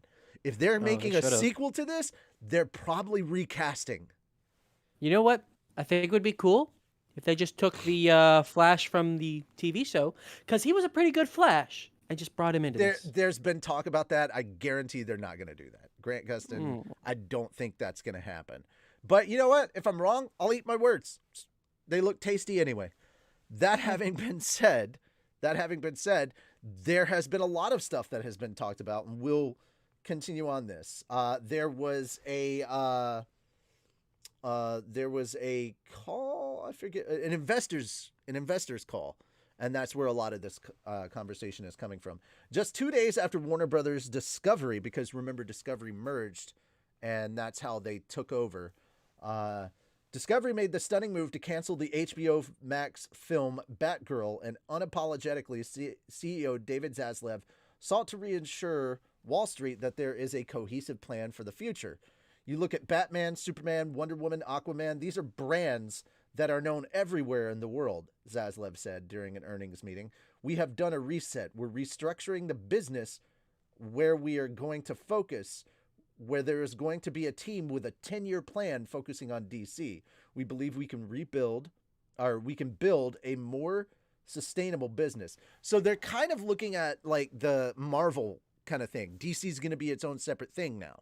They're going to have a cohesive 10-year plan. They want a Kevin Feige-esque person in charge that will oversee it so that they have a continuity and not everything everywhere all at nothing, you know? Yeah.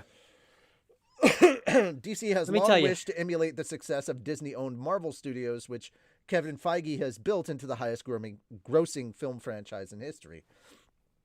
Zaslav recently brought Feige's former boss, retired Disney film chief Alan Horn, on as an advisor. Now, Alan Horn is a good pick, and let me tell you why. Alan Horn is the guy that picked Feige to be in charge of Marvel. So Alan Horn has an eye for picking people. Do I think that there is someone out there that can do what Kevin Feige has done for Marvel for DC? It's possible. But I don't know anyone like that. Well, one thing's for sure. When it comes to DC, they need to not be light. They need to not be happy all the time. You have some heroes for it, sure. Superman can be happy. Superman can be that way. Batman Flash, cannot. Batman definitely cannot. Batman is the dark Batman and was so great because it's literally him having to learn, oh, if I'm going to be this superhero, maybe I should actually put some thought into saving everyone. There have been names floated around, but those names are filmmakers, and they're still interested in going out and making their own films. So I don't know about that. That having been said, if you wanted to put Christopher Nolan in charge of all DC projects, I think that's a trusted name. And that has been a name that's been floated around. So, but it has to be. Here's the thing. You have to have it be somebody that's actually familiar with DC's comics division. It needs to be somebody who actually knows all this stuff, who gets all this stuff. And Zaslav has pointed out that Superman will be a key figure moving on in the future. Of course he is. He's Superman. Yes. So, but I didn't say who was going to be Superman, but said that they're now going to because they've been dancing around Superman without actually having shown him. He hasn't gotten a second movie. I really, really think that Henry Cavill should stay Superman. I think he's really good. Yeah, he's pretty good. He's on the right side of 40. He's still kind of young. Clearly, he's killing it with the Witcher series. Oh yeah, he's got so many love different how much of a projects nerd out he there. is. So great. Keep him around. Keep him around. Please. Honestly, and I gotta be real with you.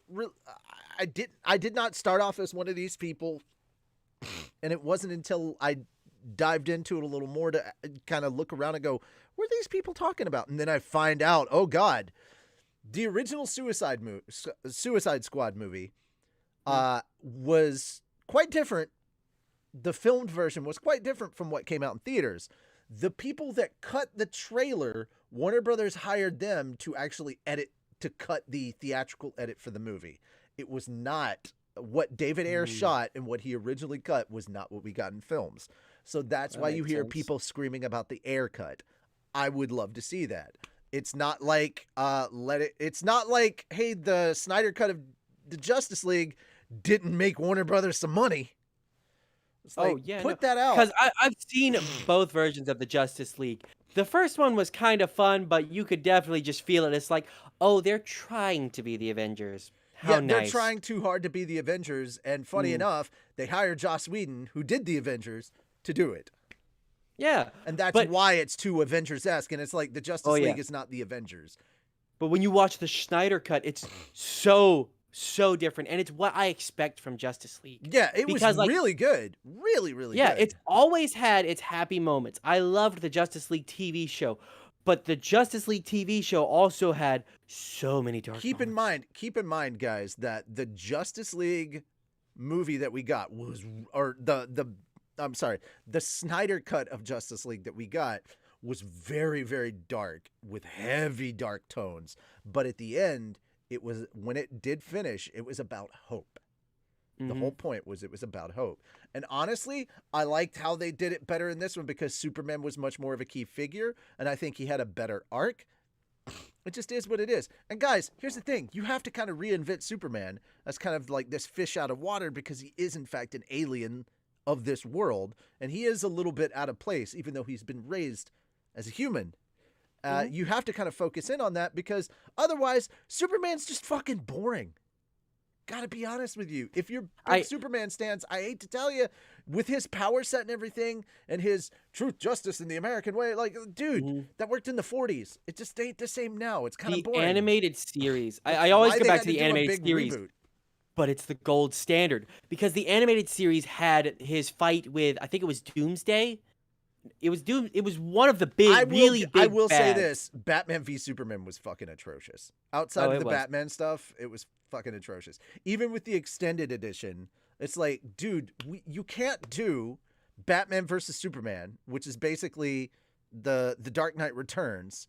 You can't do that and then also try and throw in Doomsday. The problem with Batman v Superman is they tried to throw in too much stuff, too many plot lines, and also starting to build the Justice League. It's like, dude, if you wanted to do the kind of starting elements of like, hey, these guys are around building the Justice League, that's okay. But if you want to do a Doomsday Death of Superman movie, that should have been Superman 2. Yeah. That should have been Man of Steel 2. That should have been its own separate thing. And I would have loved that because with Batman v Superman, you introduce Wonder Woman, you introduce the Flash, you introduce Aquaman, and then you have kind of like your Justice League moment where we're starting to see the hints of Darkseid. And then after that, once we've kind of established our Justice League movie here, and we've established these characters in Justice League, that's when we go with Man of Steel 2, and we have those Justice League members make appearances trying to stop Doomsday, trying to fight Doomsday. Because here's the thing, Doomsday in the comics is 100% not a Kryptonian clone made from General Zod and Lex Luthor. No. It was a bioorganic weapon sent by Doomsday. Or not by Doomsday, by Darkseid. It's literally connected to the Darkseid plot. So if you put that in Man of Steel 2, and you connect it to the Darkseid thing, that just makes Darkseid even bigger. Like it helps that story grow. It becomes kind of Thanos-esque. So it's just, you can tell that, I think you can tell that the executives that were in charge of these projects, because it was very much executive run, and it was like, we got to put this out on this date because we don't have a holiday movie or this. And it's like, guys, this is why corporations can't make movies. You know, you can't put out a movie by committee. You know? And it's there's too interference interference going on between the company. But I think that this is a good sign that they're like, all right, we're going to put a 10-year plan together. It's going to be cohesive. I think that it's been such a good thing that Zaslav has come in there and started cleaning house for DC, because in my opinion, it is something that is desperately been needed. DC's needed to kind of have a cleanup. I'm not saying that they should do a reboot and recast of everything. I don't think that's necessary, with certain exceptions. I think at this point, Amber Heard is too much of a problem for Warner, and the same is true for The Flash, Ezra Miller. I think they need to be recast, because at this point, they would be, just their presence alone kind of harms the brand. I don't care where you are on whether you're pro Ezra Miller or not, or if you're pro Amber Heard or not. I don't care what side of the spectrum you're facing. I'm looking at it from a business perspective right now. It is the stuff that is going on with those people is far too high profile, with negatives that it would in fact hurt the brand. So yeah, I think a recasting for certain people is in order because of, and you could basically be like, hey, we're restructuring it. We don't want the drama. The only drama we want is in a good story. And I'm like, yeah, let's do it. The Batman movie was really good. Hope they keep that level. Yeah. What's really funny is like, all right, here's the thing. I think the Batman movie was phenomenal. Matt Reeves did an amazing job. The thing that immediately made me roll my eyes was everybody coming out and saying, oh, how woke this is because Commissioner Gordon is black and Selena Kyle is black. And I'm like, dude, did you watch the animated series? Selena Kyle's been kind of like light-skinned black for a long time. That's nothing new. However, they're like, oh, it's trying to go woke with all this other stuff. And it's like, no, dude, it's really not. Like, the characters, nothing fundamentally about these characters has changed. And I gotta sit here and say, exactly, Blade of Akira, Eartha Kitt. Thank you very much. Not even the first time a Catwoman has been black. Nope. Even though I hated the movie. Halle Berry.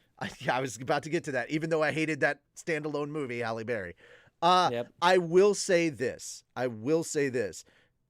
It's not forced. The characters are still the characters. It's just that, oh, this Commissioner Gordon is black. So what? He's still fucking Commissioner Gordon. Nothing about that fell out of place. I bought his Commissioner Gordon just as much as I bought Gary Oldman's Commissioner Gordon. Or, it was fantastic. Or J.K. Simmons' Commissioner Gordon. And I feel bad for J.K. Simmons because I think he could have been a great Commissioner Gordon. We need a Ben Affleck Batman movie because I want fucking Commissioner Gordon. I want to see J. Jonah Jameson as Commissioner Gordon. Bring me pictures of Superman. You know. Sure. What is that going to accomplish? Nothing. Sorry, I messed up a little there. I need pictures of Batman. Don't. It's like, how was that going to help? Don't you criticize my fetish. Anyway, but no, honestly, I want the best for DC. I think they've got a lot of potential. I think this is a good step forward. What do you guys think in the comments down below? I have ranted about this. Honestly, I need to give you the mic and let you rant for a little bit. Go ahead. So I want to finish my thought about what I was saying with the animated series because it was a beautiful moment where they had to evacuate the city because Superman was fighting someone he seemingly was not able to beat. But then as soon as the city cleared out, he was throwing really hard punches so hard that caused sonic booms that wrecked buildings, made windows just shatter, and he got to deliver this wonderful I guess it's a soliloquy or a monologue where he's like, you know, being surrounded by all this fragile equipment, I really have to just control my strength. But now, thanks to you, I have a chance to let loose. Wasn't And that it was like just the Royal Flush ooh. Gang or something? No, it wasn't the Royal Flush Gang he was Oh. fighting. It was a single person, but he was having the toughest time beating him. But then it just got to that point where he suddenly just started wailing back, and it was like, oh wow. The thing about Superman is it's not that he has weaknesses, it's that he's too strong. Mm-hmm. And that becomes a bit of an issue. This dude And then, can like- sneeze fucking solar systems away before they rebooted him. Yeah. And then, like, if you think he's crazy from the yellow sun, you should see what happens when he gets sucked into a blue sun. Yeah. Oh my god. When it Oh. like so much worse. So much worse. Oh, it's so much worse. And he's basically a fucking plant. He doesn't have to eat. He doesn't need water. He doesn't even need to breathe so long as he is near a yellow sun. That just provides everything for him. He is a fucking plant. The World of and- Cardboard monologue was great. Yeah. Yes. He was It fighting so Darkseid damn in that good. moment? Was that Darkseid? That would make sense. Darkseid's pretty fucking tough. But again, the Darkseid you think you know isn't actually Darkseid. Also They're true. just avatars of Darkseid. If Darkseid Yeah. himself literally stepped out of Fourth World into this realm, he would obliterate the universe, that entire universe, simply by existing. Mm-hmm. He is crazy powerful. Like, there was a Justice League animated what movie was it? that was like Hasn't- the beginning of Justice League, and they were fighting one of the avatars of Darkseid, one of the stronger ones. So they all literally had to work together to beat him. That could easily be translated into a live action movie. Oh, so much. So much. And yeah, they haven't even begun to talk about Darkseid properly in the live action universe. I would Oh, love definitely that. That's so not. good. And that's They the just beautiful kinda thing. had two That's the versions of beautiful thing. Steppenwolf. Audiences would have seen like this big confrontation with Darkseid, and then finally Darkseid gets beaten, and they're like, all right, Justice League has taken out Darkseid. Couple movies go by, Darkseid comes back. What? Mm-hmm. And it's like, oh, you didn't know? That's not really Darkseid. That's just his avatar. And they could show up anytime. And his avatar is that broken. Mm-hmm. And he has to hold himself. Like, that's Darkseid to a T. Literally, he's like, you have to hold yourself. Oh, Superman has to hold himself back so he won't destroy the world. Bitch, I have to hold myself back so I won't destroy the universe. Darkseid is fucking. And here's the thing: the Crisis reboot didn't affect Darkseid. Not at all. Darkseid is still as OP as he originally was. Mm-hmm. And he's got like tracking laser vision. That's what always intrigued me, because they would just zigzag everywhere. And then if you ever saw Justice League War, which I gotta give props again to golden throated Steve Bloom, because he voiced not only the boom tube voice, technology voice that's in Cyborg's head. Steve Bloom was also, for that movie, he was Darkseid. You just could not tell. It was really good. But like their animated universe thing that they put together, that was really good. And the reason it was good was because it was one coherent storyline. Like everybody had their own little beats in there. They introduced individual characters, but it kind of fit into the overall narrative. Yeah. Yeah, and it starts with Justice League War and it ends with Darkseid Apocalypse. So, like literally Justice League Apocalypse. And they even cover Death and Rebirth of Superman in that bitch. They have like the full-on Doomsday fight, the proper fucking Doomsday fight. And then they bring out the Eradicator and Cyborg Superman and like the Superboy clone, all that stuff. Oh, it's so good. So damn good. But then there's also Young Justice. There's there's so many sides. There's the Doom Patrol. Like there's so much good content from DC that like Doom Patrol is amazing. If they could just meld it together. I also feel bad for Brendan I love Fraser. seeing Brendan Fraser. I also feel bad for Brendan Fraser because he was Firefly in the Batgirl movie, and people were saying he was really good in that. That was like one of the few things that people said positively in the movie, in the Batgirl screening, was that they liked what Brendan Fraser did. And I was like, oh, that was really cool. Now, here's the thing. They axed the Batgirl movie. They didn't say Batgirl was over. They have already apologized to the actors and stuff and said that, you know, they're not recasting. They're just like, hey, we're probably going to do this again, but we're going to wait for a better story. And I'm like, dude, 100%. This is something that DC has needed for a long time because they put out such crap. Yes. They're like, if the story is not good enough, it is going to harm the DC brand, we're not going to do it. Yeah. So needed. So needed. Sony. There's great moments. There's great character moments. Remember when Superman just stayed floating in the air talking a girl down from suicide? Just literally doing that. Just he spent a whole fucking evening with this one girl just trying to talk her out of suicide. Fucking beautiful moments like these. And that's the cool thing. It wasn't anything about him going around and wrecking shop or going and beating up a bad guy. It wasn't him using all of his awesome powers. It was literally seeing an alien be a human being. It was literally a message of hope. A message of hope as to what the potential of humanity could be. And I love stories like that. Because here's my thing. Yes. Yeah, we've got great stories, but DC has a lot of heart. And if you don't put heart in your story, well then where was the heart in Batman v Superman? Where was the heart in the theatrical cut of freaking Justice League? There was some mild heart in Suicide Squad, but there's got to be more to it than that, man. Like, they need to make stories, not flashy money magnets. Exactly. Absolutely. It's like literally they were like, hey, here's all your lunchbox characters. Somebody quickly write a script. Like, come on. Of all my favorite Batman moments was when he talked to Ace at the end of the Royal Flush game. Dude, it was so good. It was so good. It was so good, especially because that was a Justice League moment, but it was also a Batman Beyond moment.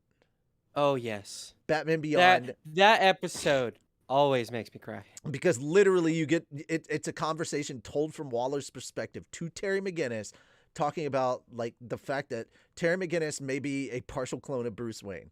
However, she's like, you didn't get his skills, you didn't get his brains, but you got the most important thing. You got his heart. And I'm like, oh, why you gotta make me cry? There's so many good storylines that have nothing to do about kicking ass that they can tell. So here's the thing. Batman carrying. If the Marvel is. Here's the thing. Marvel is definitely about spectacle and it's about fighting and stuff like that.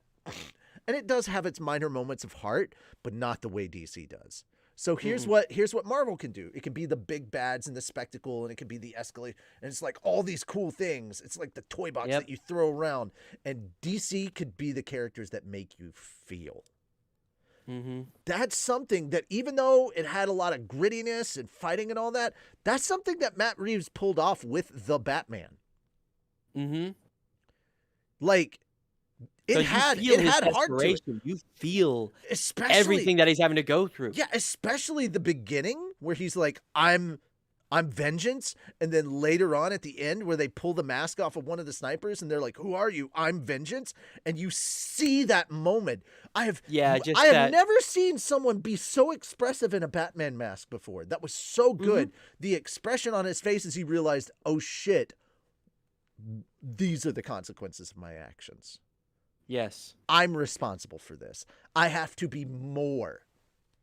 And that's the message of hope that movie ended on, was Bruce realizing, I can't just be vengeance. I have to be more.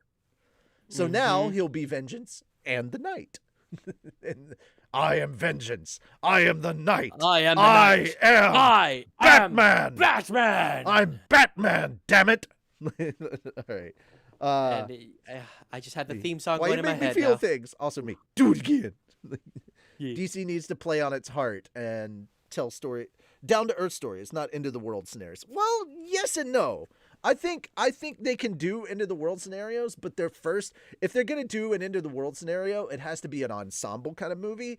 But before they do that ensemble movie, they need to have some down to earth movies for the I know it's going to individuals. be a while. Yeah. But I can't wait for the Justice League Doom live action. We'll see if that happens. We'll see. I hope it happens because that is always one of my most favorite things. Literally, Batman has a contingency plan for everyone and everything. Oh, yeah. Because he needs it. He's Including like, himself. I am a regular human. Oh, you didn't think to no have one one? else You is. didn't think to have one for yourself? Oh, I do. It's called the Justice League. Yes. I was like, dude, Batman has some of the most badass moments. Yes. He's like, what is the contingency for Batman? It's called the Justice League. He's like, motherfucker, you because think I can Batman is hold up just a against- regular human. Any one person in the Justice League could take his ass out Oh, dude. if they really tried. So good. It's like, but Batman has the skills and everything to put a stop to everyone. But it's kind of because he needs to. One person steps out of line too far, one thing goes too wrong, he's going to be the one who's like, I hear you, Toby. I'll pull the trigger, I will stop this, I have no choice. All right, gang, that is where we have to stop with this story, but we're curious about your thoughts and your feelings, so if you are watching this later, go ahead and put this in the comments, and if you are watching live, just go ahead and put it in the chat. We want to read what you guys think about it. All right, got to move on to the next story, because we've still got a few more. And it's 5 o'clock already? Well, 5 o'clock for me, 6 for you. Nope, I'm an hour behind you, not ahead. Oh. I don't it's live 4 in for the you. I don't live in the Atlantic, motherfucker.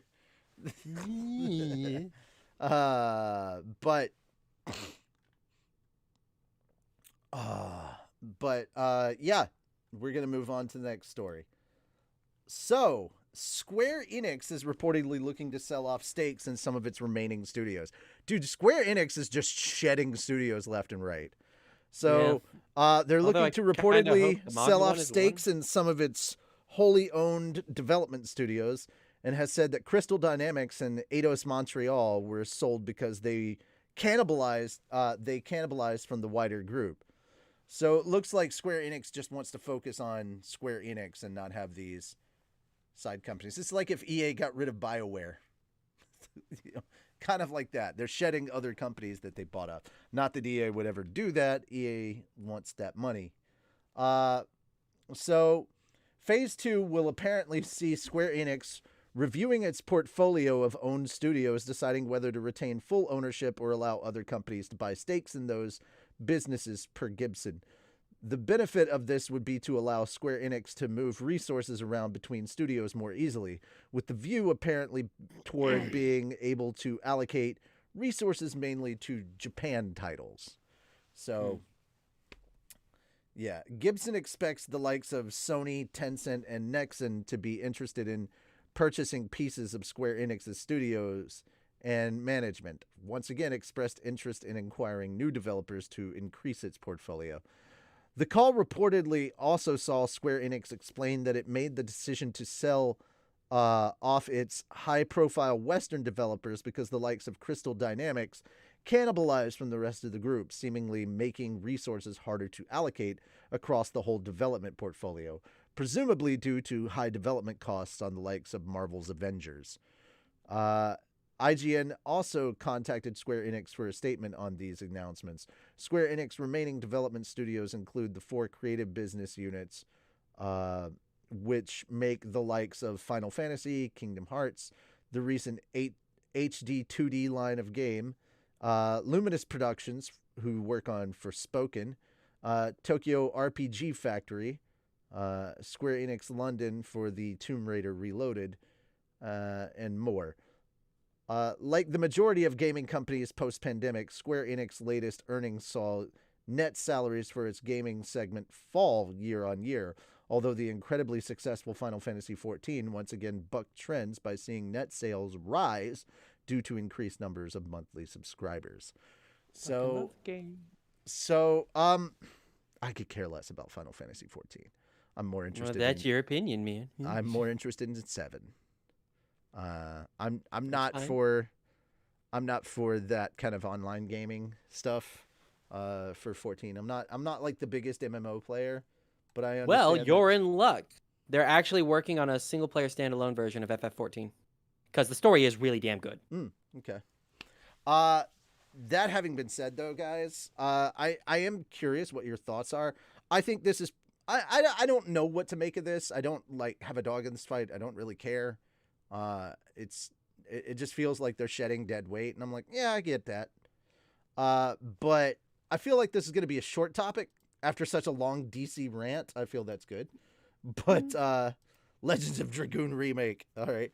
But what are some things that what are some thoughts on this? Because we're going to be dropping stuff I can tell you off. right now, if they Parasite are Eve. open, I could tell you Sony is definitely going to want a large piece of Kingdom Hearts and Final Fantasy, because without those two games, Sony probably would not be where it is now. Because Kingdom Hearts 1 and 2 were originally PlayStation only. Exclusives, yeah. Yeah, exclusives, that's the word. And I mean, Final Fantasy VII is exclusively being released on PlayStation first. And that as well. The next one, Rebirth, is only coming out for PS5, which is dumb because, how many microchips are being made right now and manufactured. So not a lot of PS5s available to be purchased. Yeah, no. And they're really expensive. So yeah, they're really, really expensive. So yeah, again, this just seems like another Japanese company trying its best to lose money in that regard. So Square Enix, you need to put Final Fantasy VII out at least on Steam. Rebirth needs to come out on PC or something like that. Unsure. PC and PS4, that would help a lot.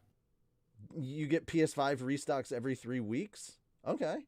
So they're starting to, but we're still having supply chain issues.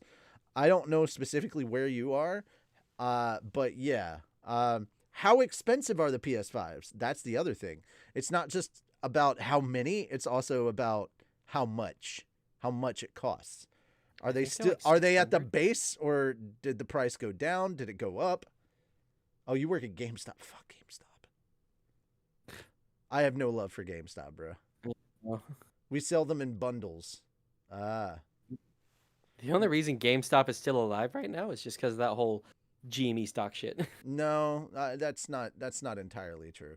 But there are a lot of mom and pop game stores lately that are doing a lot better. Mm-hmm. Like, dude, I could go to Walmart and get a fucking... Sorry, y'all gotta go. Be safe. Feed Toby lots of treats. I'm not feeding him anything until I see super chats. More money, more super chats. What's gonna happen with the PS5 Pro? That worries you. Yeah, that's also true. And I have no love for this company either, but it's a paycheck. I get you, dude.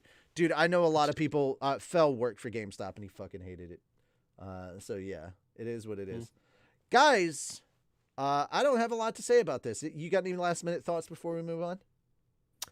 I think it'll be interesting to keep an eye on it, but until we have some more information on what companies or what parts of their portfolio get the cells or, they become open for the selling, it's just going to be, yeah. We're going to jump around a little here just to keep it in the gaming section of things, and we're going to talk about Nintendo real quick. Gotcha. So Nintendo formally acknowledges same-sex marriage despite Japanese law. Update. It has been highlighted that this particular addition to Nintendo's CSR first appeared when it was updated last year and therefore not a new addition to the document. So it is what it is. All right. In an update from the corporate social responsibility information set out by its Japanese website, Nintendo has acknowledged same-sex marriages as part of its employee partnership program, despite marriages being between same-sex partners not being recognized under Japanese law.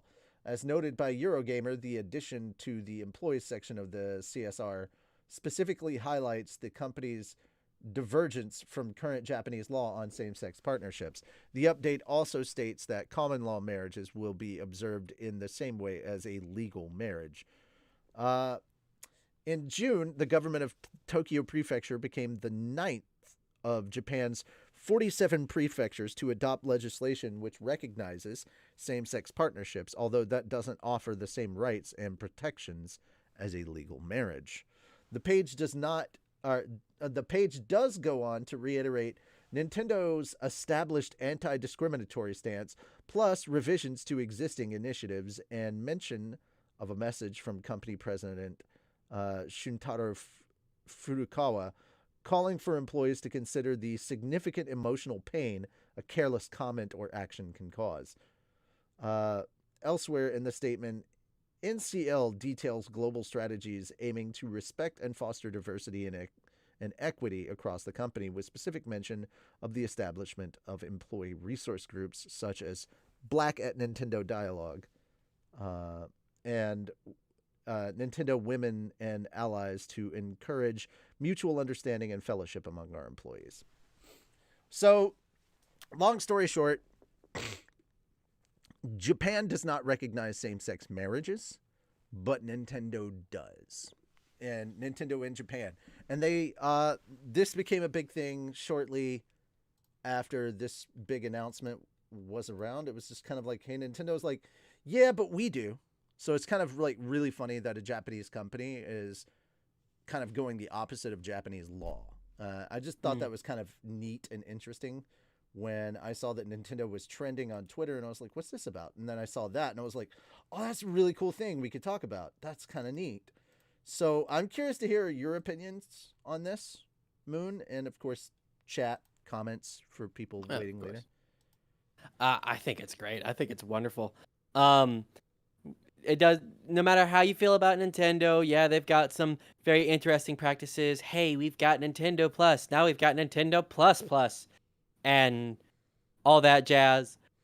No matter how you feel about Nintendo, this is an amazing move. The entire country of Japan is all like, no, we do not recognize this. And they're like, fuck that. Fuck that. Yeah, we do. Yeah. And I think it's great. It's funny because the prefecture they were talking about is where Nintendo is based. So the literally Tokyo Prefecture is like, yeah, we don't recognize same-sex marriage. And Nintendo, who is headquartered there and is like their biggest moneymaker in Japan, is like, yeah, but we do. So kind of funny in that regard. Yep. Hey, Toby. But hopefully other companies will kind of follow suit. Because it just makes it more inclusive.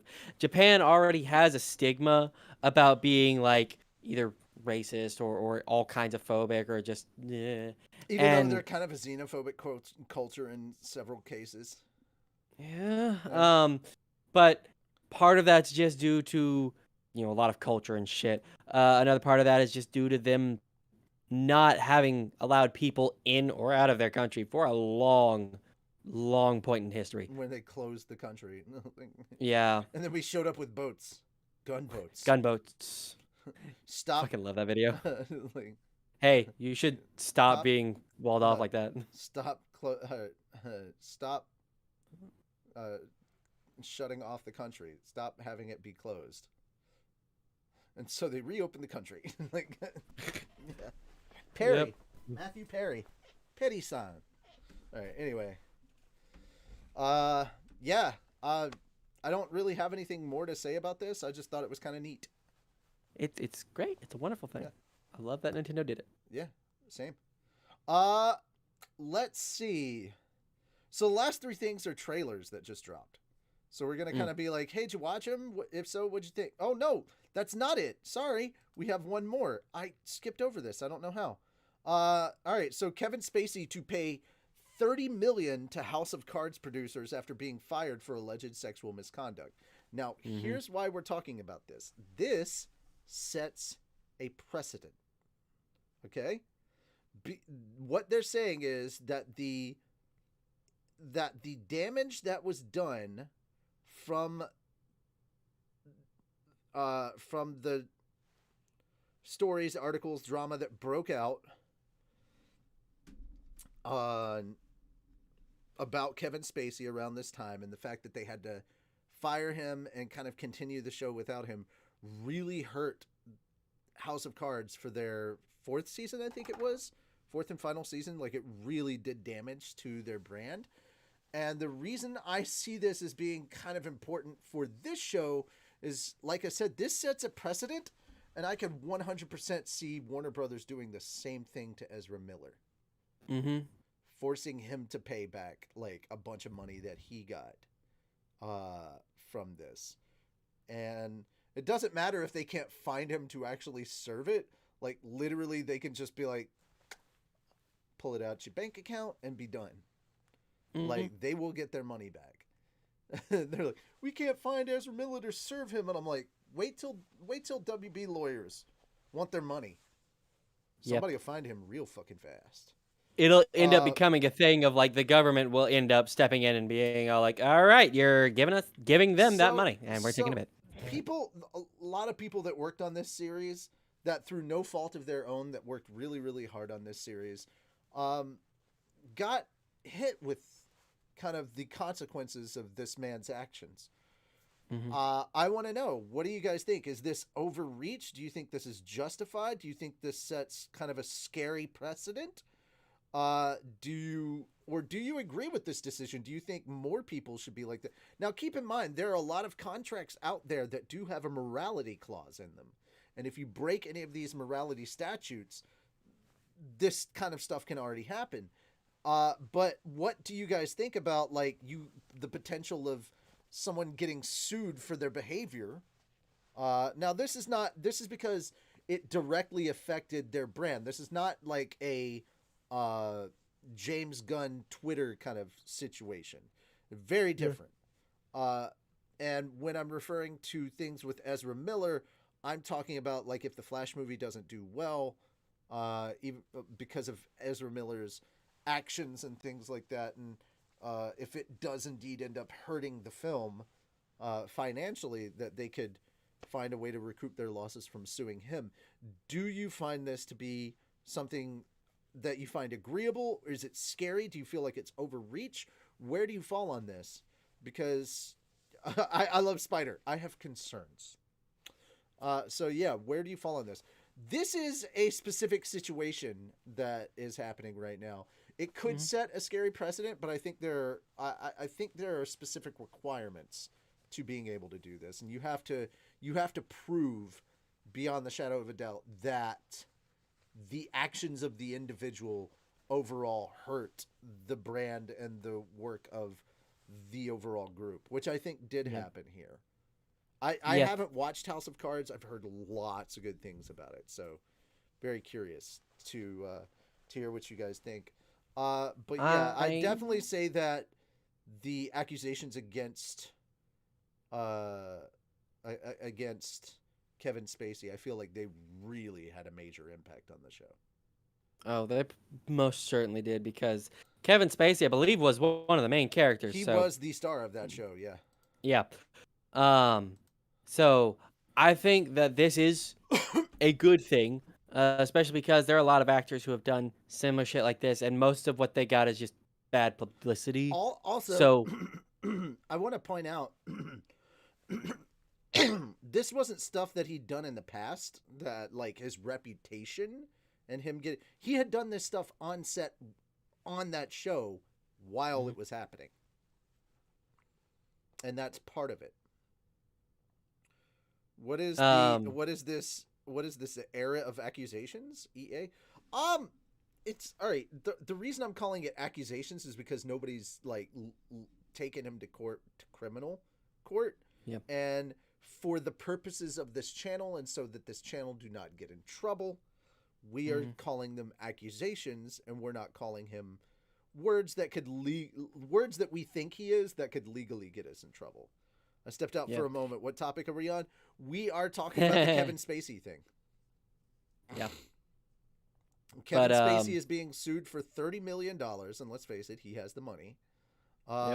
Because the actions and the allegations that came out against him by multiple people, and it is corroborated by more multiple people, of the actions that he has taken on multiple sets, including this one, that when they got to season 4 of House of Cards, the damage had already been done, and, like, they took a major loss on that last season because of the actions of Kevin Spacey. So that's where we're at, and that's what we're discussing. I think that now the thing is, it is pretty easy to prove that his actions directly, well, no, because they're not, I don't think they sued Bill Cosby directly. They're not sending There's no criminal cases against Kevin Spacey that I'm aware of, and nobody sent him to jail. Okay? This is the company suing him because he lost them money. Like, straight up, he lost them money. Due to his own actions. While filming said project. Which is, I think, a very important thing. But it could set a precedent. I think that the Ezra Miller case is kind of like... I don't think it's as solid as this one, but I think it is possible that Warner Brothers could prove that his actions, even off camera, his blatant actions caused... If the Flash movie that is eventually coming out does do poorly, they could... I think they have a solid case to prove that his actions his actions could lead to a poor box office for the Flash. Just Anyway. Yeah. But yeah, I'm curious. Do you guys think this is a dangerous precedent? I mean, there is cause for a bit of concern, but at the same time, I think this is one of those matters where you have to prove beyond the shadow of a doubt that this person is solely at fault. And that's not an easy thing to prove. I think in this case, it kind of is that way. Even with Ezra Miller, I think it would be kind of an uphill battle. Even though there's clear public evidence, it'd still be tough to prove.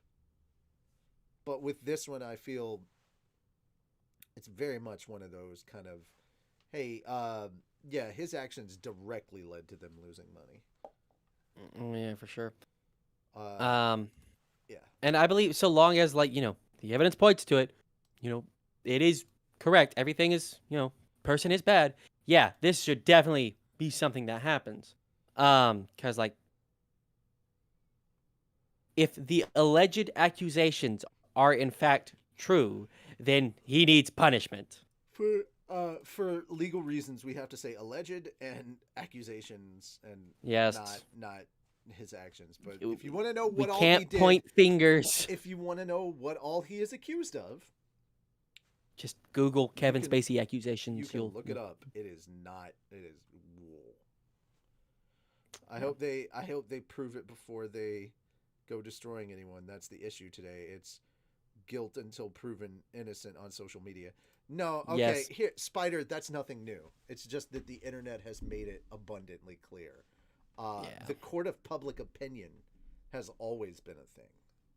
And the court of public opinion has always been guilty until proven innocent. That's just how it is. Sadly. That's never changed. That's been human behavior for a long time. You think I'm lying? Salem witch trials. The court of public opinion has always been a thing. The internet has just made it more prevalent. It's just made it shinier and more noticeable. That's it. Nothing has changed. Literally everybody's like, oh my God, all this stuff. What happened? We didn't used to live this way. Yeah, you did. Yeah, you did. There just wasn't such a big spotlight on it. It wasn't as visible. It's always been there. It's just that the internet made a lot of the worst traits of humanity really, really easy to see. That having been said, here's the thing. In a court of law, you have to prove, like, it becomes difficult and you have to prove that stuff. However, in the court of public opinion, not the same. All People right, believe whatever they want. Yeah, they do. Let's move on. Let us move on. Let's go to the happy news. We've got a bunch of anime trailers that dropped this week that we're gonna talk lightly about. Have you watched Tower of God? I have not. It's going on the list. I was surprised. I would have been very, very surprised if you had. It is up on Crunchyroll. The animation's not like the great. Honestly, I prefer a lot of the visuals in the manhwa. They've got to step up some of their game on the animation. But Tower of God season 1 was really good. So, do you think it's worthy of the reactions, or just leave it? Yes, absolutely. Okay. Yeah, 100%. 100%, dude. Tower of God is amazing. Really, really good. And like I said, the first season of the anime is literally just the prologue for the manhwa. Yeah, it is a still ongoing manhwa too. Uh, they're on season 3. Here's what you got to understand: season 2 is a chunky boy. Season 2 is a huge amount of content. Now I'm talking about season 2 of the manhwa, not season 2 of the anime. I don't know how far they're covering. So I was really hyped to see this. I am still kind of disappointed because I saw some things in there that basically say we're not getting this for a while. Number one, they used a lot of footage from the first season. So a lot of footage from the first season. They showed like maybe 3 shots that would be from season 2. New stuff. They showed Bam in his new form. If you don't know what he looks like, that's okay. But they showed that. They showed a very important character that's going to show up later. That's going to be like crazy powerful. That's kind of awesome. I can't go into it too much, but he's so cool. And so they showed like kind of three or four things for that would be in the next season. And then they ended without even giving a year. So it's a long way off. 2025 is what I'm predicting. If it comes out 2024, I'll be happy. But I'm saying 2025. I'm saying it's about 2 to 3 years out. So I don't expect it anytime soon, but I am very, very excited.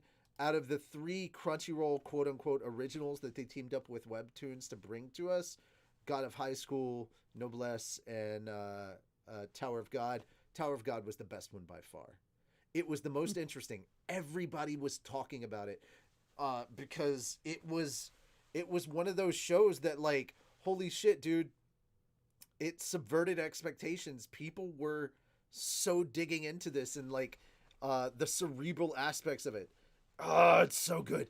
So good.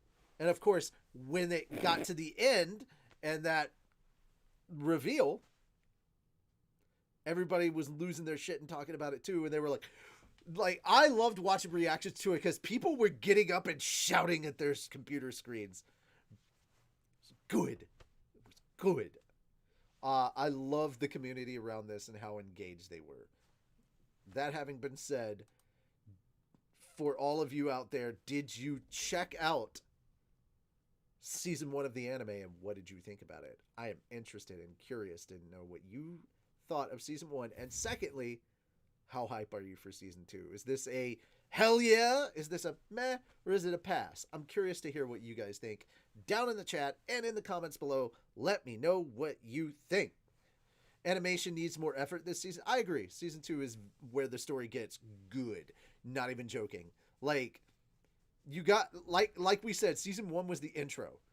This is where it gets just, I want to go back and reread it because it's so good, but I haven't caught up. I'm still like 20 something chapters behind, so I gotta get caught. Like Tower of God season 1, looking forward to season 2. Yeah. 547 chapters to the manhwa. Yeah. It's a lot. Literally half the size of One Piece. As Steve Austin would say, hell yeah. Season 1 was good, but could have been better.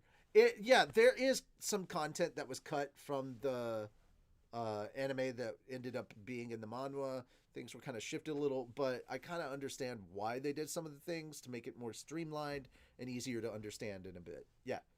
They could have gotten more out of it. Also true. But I still think they did a really good job with the show, and it did nothing but hype the manhwa.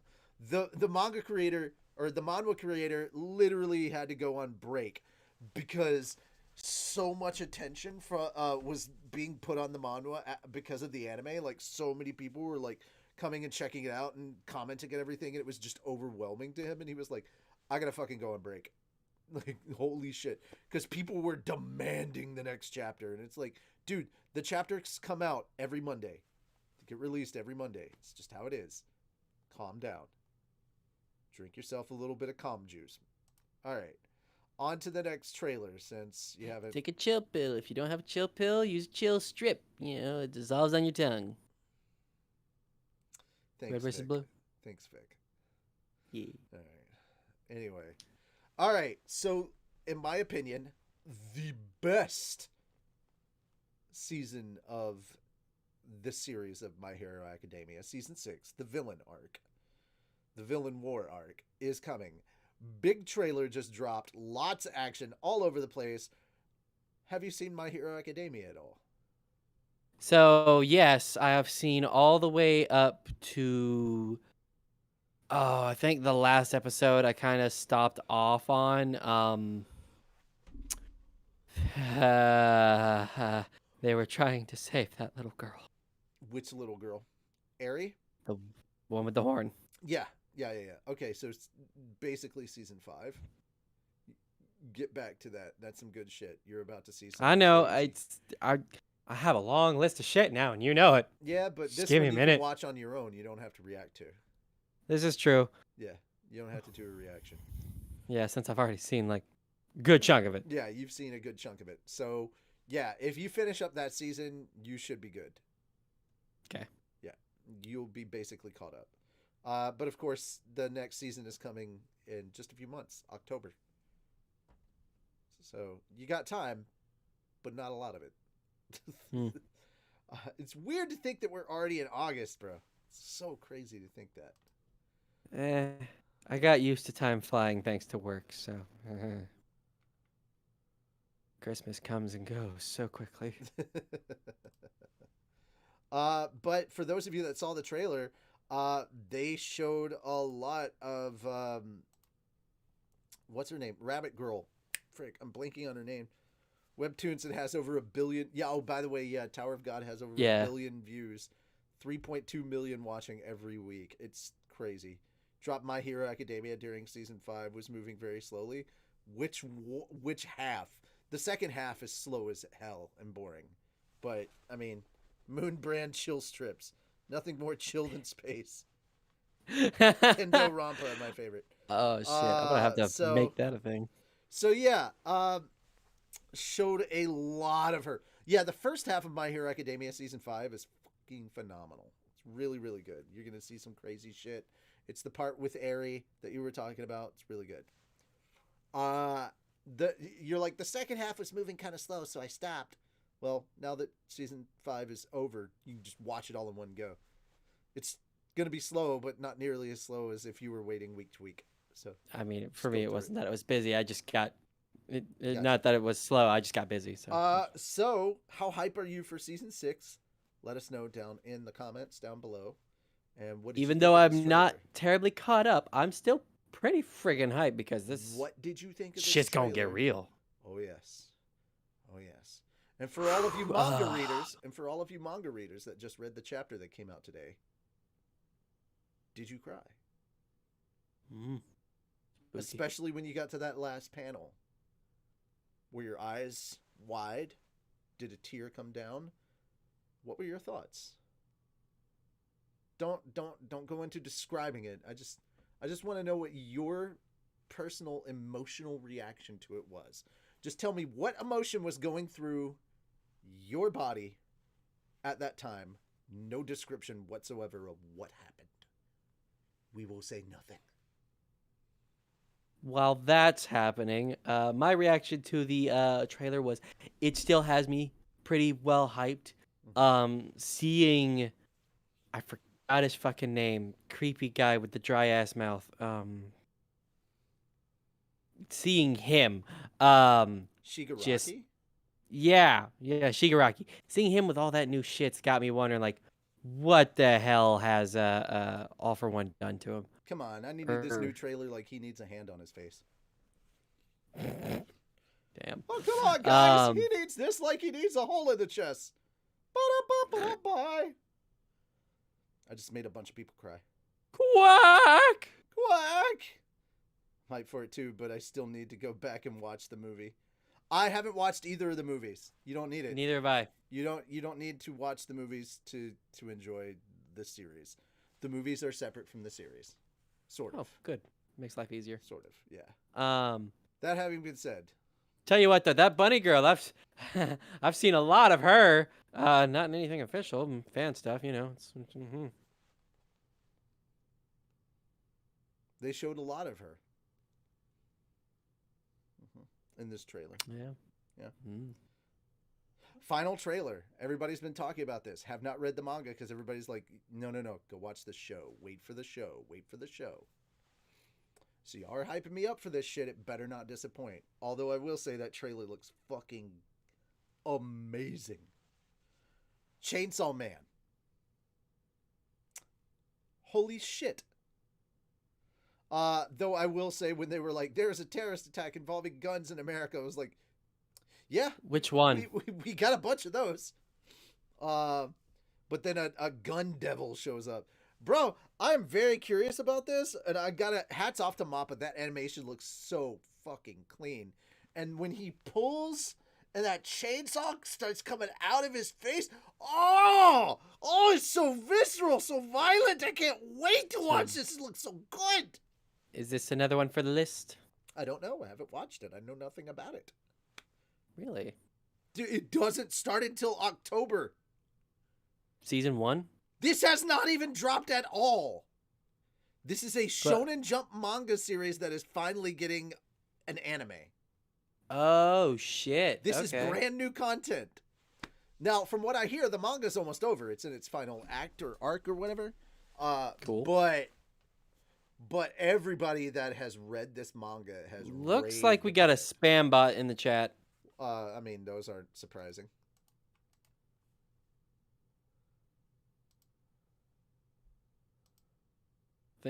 I think someone may have taken care of it. You just blocked the bot? Okay, well. Cool.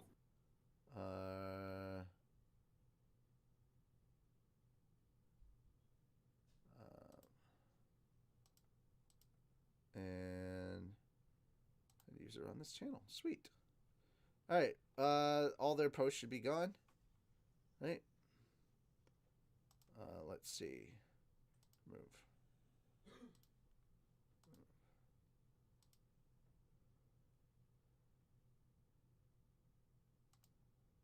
Okay, so that should be good. I know what also starts in October. Reincarnated as a sword. Yeah, I'm hyped for that. Richie isn't the. That's gonna be a fun one. Nothing. Damn right. I got this title for a reason. Damn it.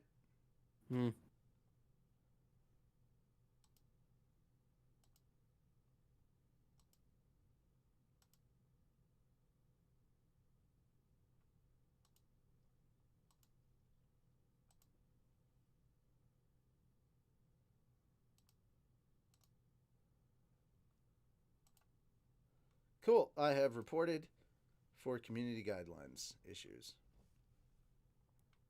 There we go. I don't have much to say. I'm just really hyped about this series. I have only the trailer that came out for Sword. It looked good, but I think you're only hyped if you know about the source material of the light novel. Otherwise, it just looks kind of like a generic kind of isekai thing. And it could go either way, and the idea of of someone being reincarnated as a sword does sound really stupid. Like, cause I thought the same thing when you recommended the light novel to me, and you were like, go read this light novel. Like, literally sent me money to buy the light novel, and we're like, go read this, and I'm like, I don't really wanna. And then you did. Yeah, there we go. All right, guys, that is our last topic. We're going to wrap things up and talk really quickly overall about all the topics. But if you would like to help me, if you would like to make me stop being a heathen, I think like $30 more for Pokemon Arceus at this point. Yeah, 30 would do it. 30 would do? Okay. So $30 more. You can use the link, the donation link that is in the description. Or I guess you could super chat it. Get him to play this damn game. It is that good. I will stream Pokemon Arceus. I will do Yes. it. I will stream it. I will stream it probably whenever it is that I get it. Whatever day it is that I get it. That next day that I'm available to stream it. I might do Friday streams of it. I might do. And like, the biggest thing with it is like, you don't even need to do the story. Just play it to play it because it's just that fun. It's that good of a game. I'll give Sword a shot. Heard good things. Yeah, dude. I mean, I was gonna say if you're gonna give Sword a shot, light novels, just do the light novel thing. It's cheaper. Gotta say that. But yeah, the anime looks like it could be really, really good. I hope it lives up to the hype. We'll see. We'll see. Guys, thank you for the activeness of this chat. Really, really appreciated it. If you would always like good. to see, if you would like to see, where is it? Ah, there it is. If you would like to see a doggo get his snacks, you can do this for only $5 in a super chat. We will feed the Toby. I will make him jump up and do tricks for you. And for $30 more right now, we will get him to purchase a copy of Arceus and play it on stream. Because he is a heathen who has not touched the damn game. Almost 3 hours of anime church. Yeah, you're not wrong. There's a long-ass anime church. Come here, Oh, Toby. yeah. I mean, most of it was filled with us just going off on, like, long tangents for a couple topics, so. Now, Bishop Toby here, the patron saint of Best Boys. Yes. Yes. I love that. I love Bishop of Best Boys over here, patron saint of doggos. I like that one better. Bishop of Best Boys, patron saint of doggos. Saint of doggos. Or patron saint of puppers. That's better because that's patron one. and puppers. So that Alliteration, yes. Alliteration works. Arceus is much better than other recent Pokemons. Almost. It is. Puppers. I'll give Sword a shot. Yeah, definitely do. How you feeling, buddy? Patron saint of puppers. You want this, don't you? Yes. Look at him. He wants the snacks. Give him the money for the snacks. The hunger is swelling in you now. Well, come here. You want? Want? Come. Yes. Want? How can you say no to this face? Look at this face. Look at his face. How can you say no to this face? He is literally the Toby. fat dog face of Fat Dog Studios. That is- Well, I don't not so think much that's- fat anymore, but still. I don't think he's actually the face of it. That's debatable. That's debatable. But yes, if you would like to feed Tobers, we're taking those super chats. Also, if you would like to prioritize your comments, super chats for those. Hold on. And Since I am you don't have to do $5 ones for prioritizing your super chat. Listen, we receive your money. You receive giving dog treat. We received super chat. Toby receives treat. Yes. Somebody Always grab gotta that go with the meme. memes. Somebody grab that meme and make that so that we can tweet it, or Yes. post it in memes and shit posting on the Fat Dog server. Yes, let us do that.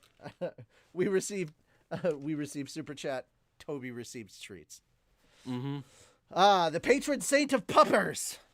Come. No, they treated you so well, so you have to come see them. You have to come see them. 1, 2, 3, up. Here we are. Yes. Such a cute doggy. Bishop of Best Boys, patron saint of puppers, Toby. Yes. Yes. And so he gets cuddles and love, and he's staring at Snackos because he wants Snackos. Of course. I know you Who can't doesn't see want a it, but Snackos? here's the tail. It is very waggy because he wants. The Snickers. All right. Are we done begging for Snackos? Yes? Well, if you're going to beg, there's the way to do it. Here. You look at that. Hold on. In the arms of an angel. You're doing that while I'm holding him like this, and it looks like I'm choking him. Yeah, that wasn't the plan. In the... Oh, Toblerone. You're my own little Toblerone. My big old fat Toblerone. Right. Good boy. No, it's not blackmail. It's guilt shaming. It's guilt shaming, yeah. Instead of businessman rubbing hands, have Richie with Toby on his lap, both looking at camera. Yeah, exactly. Yes. Reverend, that's blackmail. It's not. No. It's not blackmail. That's not how It's that guilt works. shaming. That having been said, though, guys, thank you so much for hanging out with us for this long show. Very with long show. All these, I mean, but we got to talking seriously about some of these topics. Yeah, yeah. Especially when it came to the DC stuff and how they're cleaning house. We went on a rant. Oh for yeah. that. Oh yeah. I'm really hoping for good stuff out of DC. Yeah. Give me the good stories I want, please. I'm really looking forward to Tower of God season 2. That's going to be fun. Can't wait for you to see season 1. I think It's gonna take a bit. I think we've kind of realized that the overall topic here with the Bungie lawsuit is fuck racism and fuck people that are like being so just horrible. Like, yeah. There are a certain set of people that really need mental help. Everybody's like, oh, they're such pussies. Everybody's got to have a therapist now. It's like, no. The thing is, it's not that everybody got wimpier. It's that we learned how important mental health is. Mm-hmm. That's what it is. Bro, there are so many people that are like, oh, you're a soldier. You're all this and that. If you don't think that I don't have a therapist, you are out your damn mind. I've got like issues and I need to talk them out with someone. And even if it's just bitching for an hour about my problems, it's something that I need to get out, you know?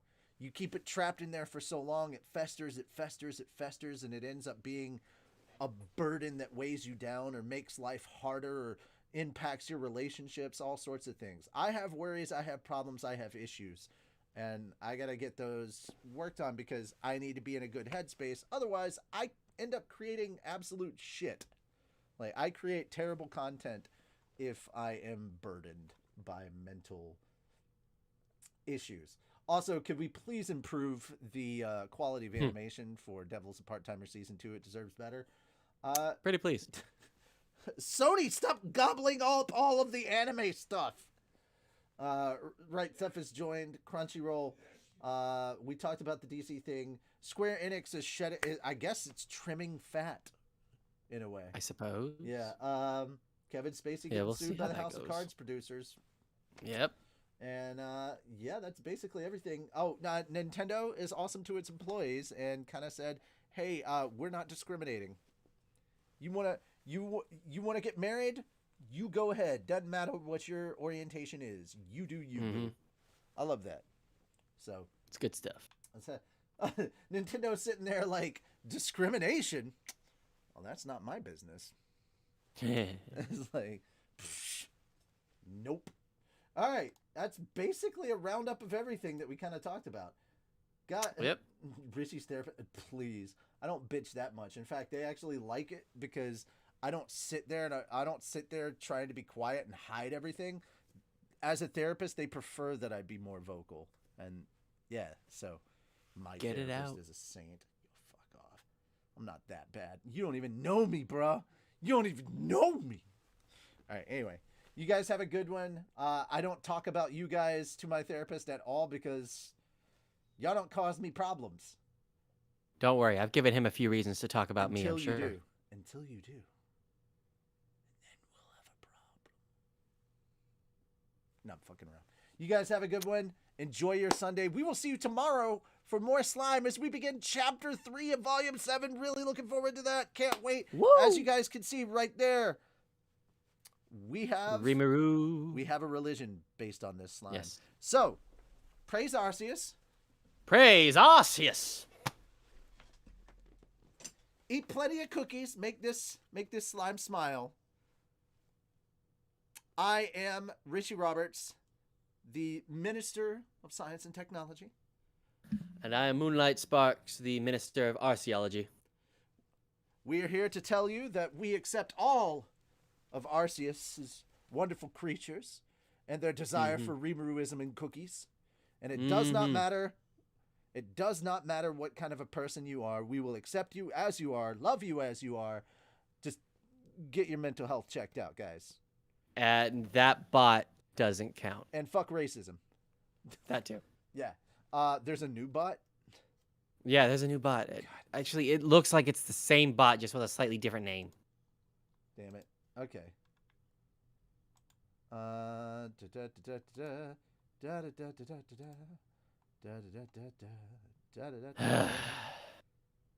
Put user in timeout, so all those are now gone. Good. Report. Okay. Remove. Oh no, I couldn't. I could only remove. And hide user on this channel. Done. Cool. That having been said, though, guys, thank you so much.